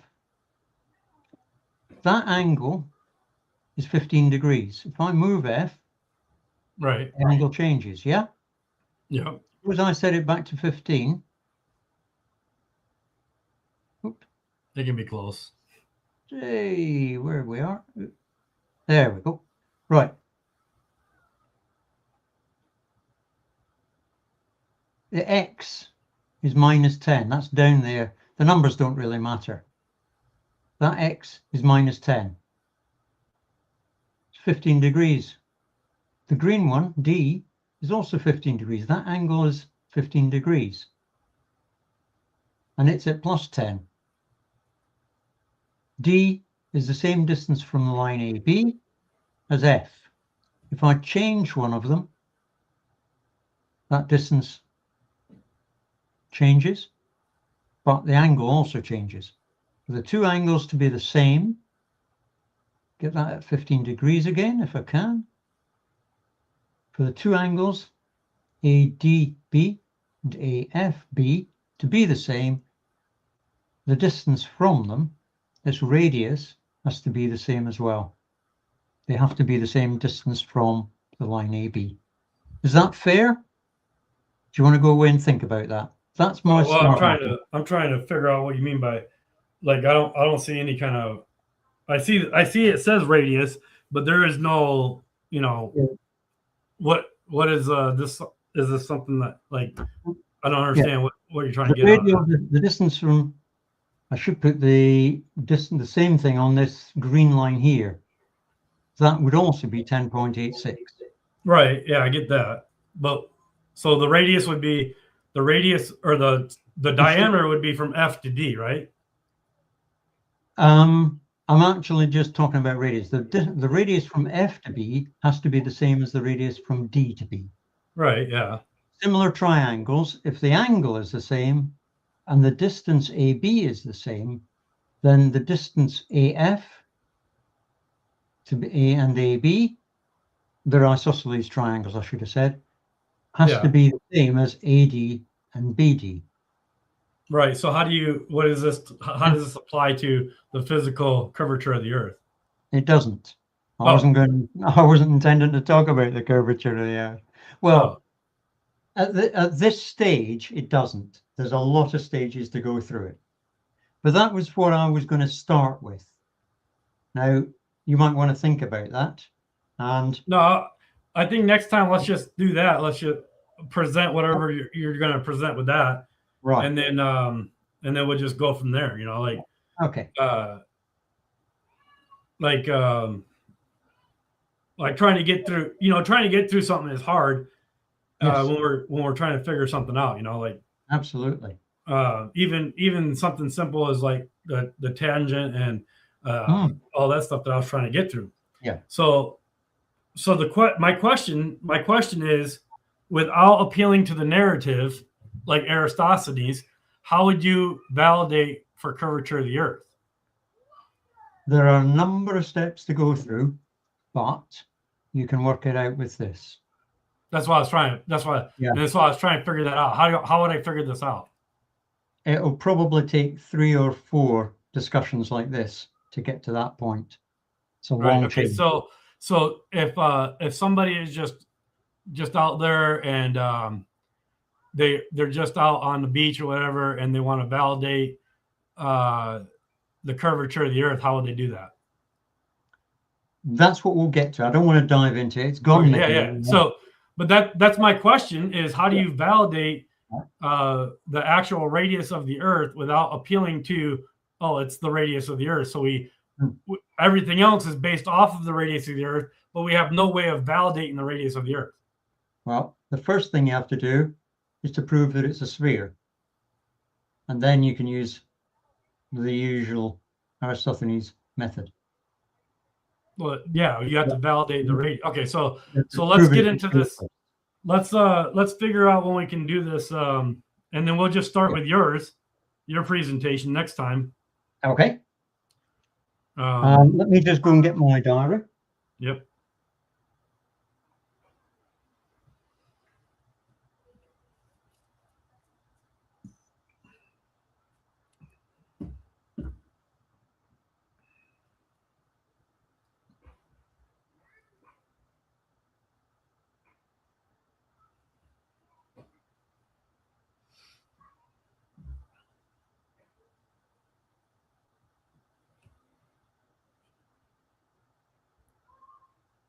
Are you done with that? I'm going to close that out.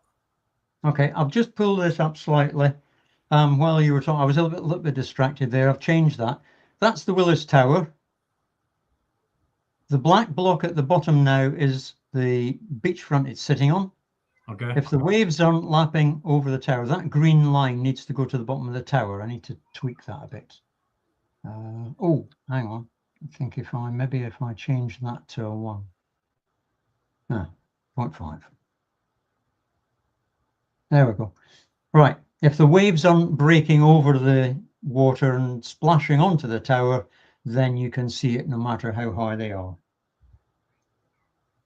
Right, where's my diary?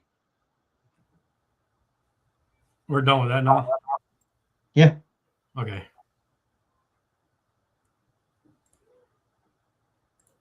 I'm not talking about anything. I'm just sure. So when do you want to when would be good for you? You still have my schedule, right? I probably do. When would suit you? I'm pretty clear for the next week or so. I have off. Well,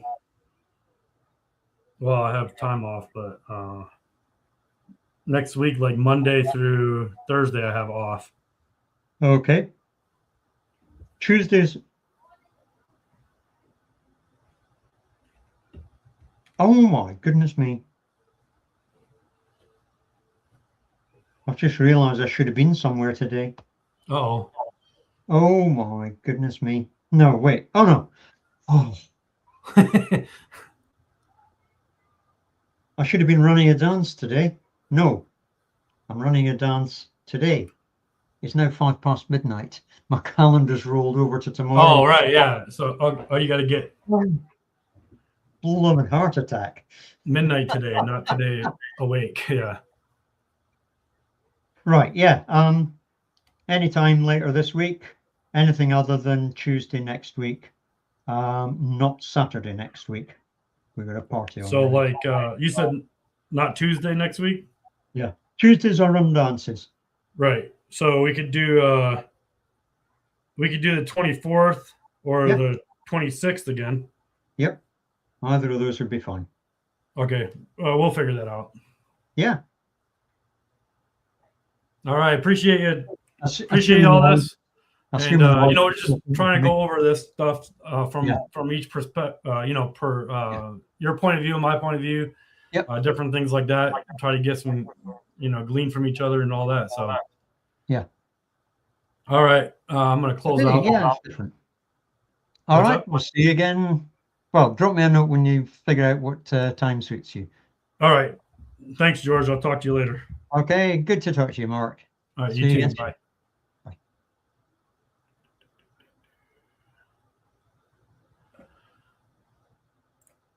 That was a good conversation with George. We're almost at 4 hours now. It takes a little bit of time, and maybe we can structure a little bit better, so where we can present something or maybe like we were talking about doing like a half an hour presenting, then a different half an hour for him to present, and then just trying to work. It just it's just a conversation of how you go. Just I got something I want to go through and want to work through it. But it's been a good thing, and you really ignore like the stepping on each other that happens because we're not face to face and trying to get your point out or like make your full point, and then the other person has something to say. But it's been good dialogue. There's not really any hostility and stuff, and I appreciate that. Now we might get like we might get emotional or because we're trying to make a point, but it's all good. And I just appreciate George, and let's see what he has next time with the similar triangles and go from there. All right, thank you.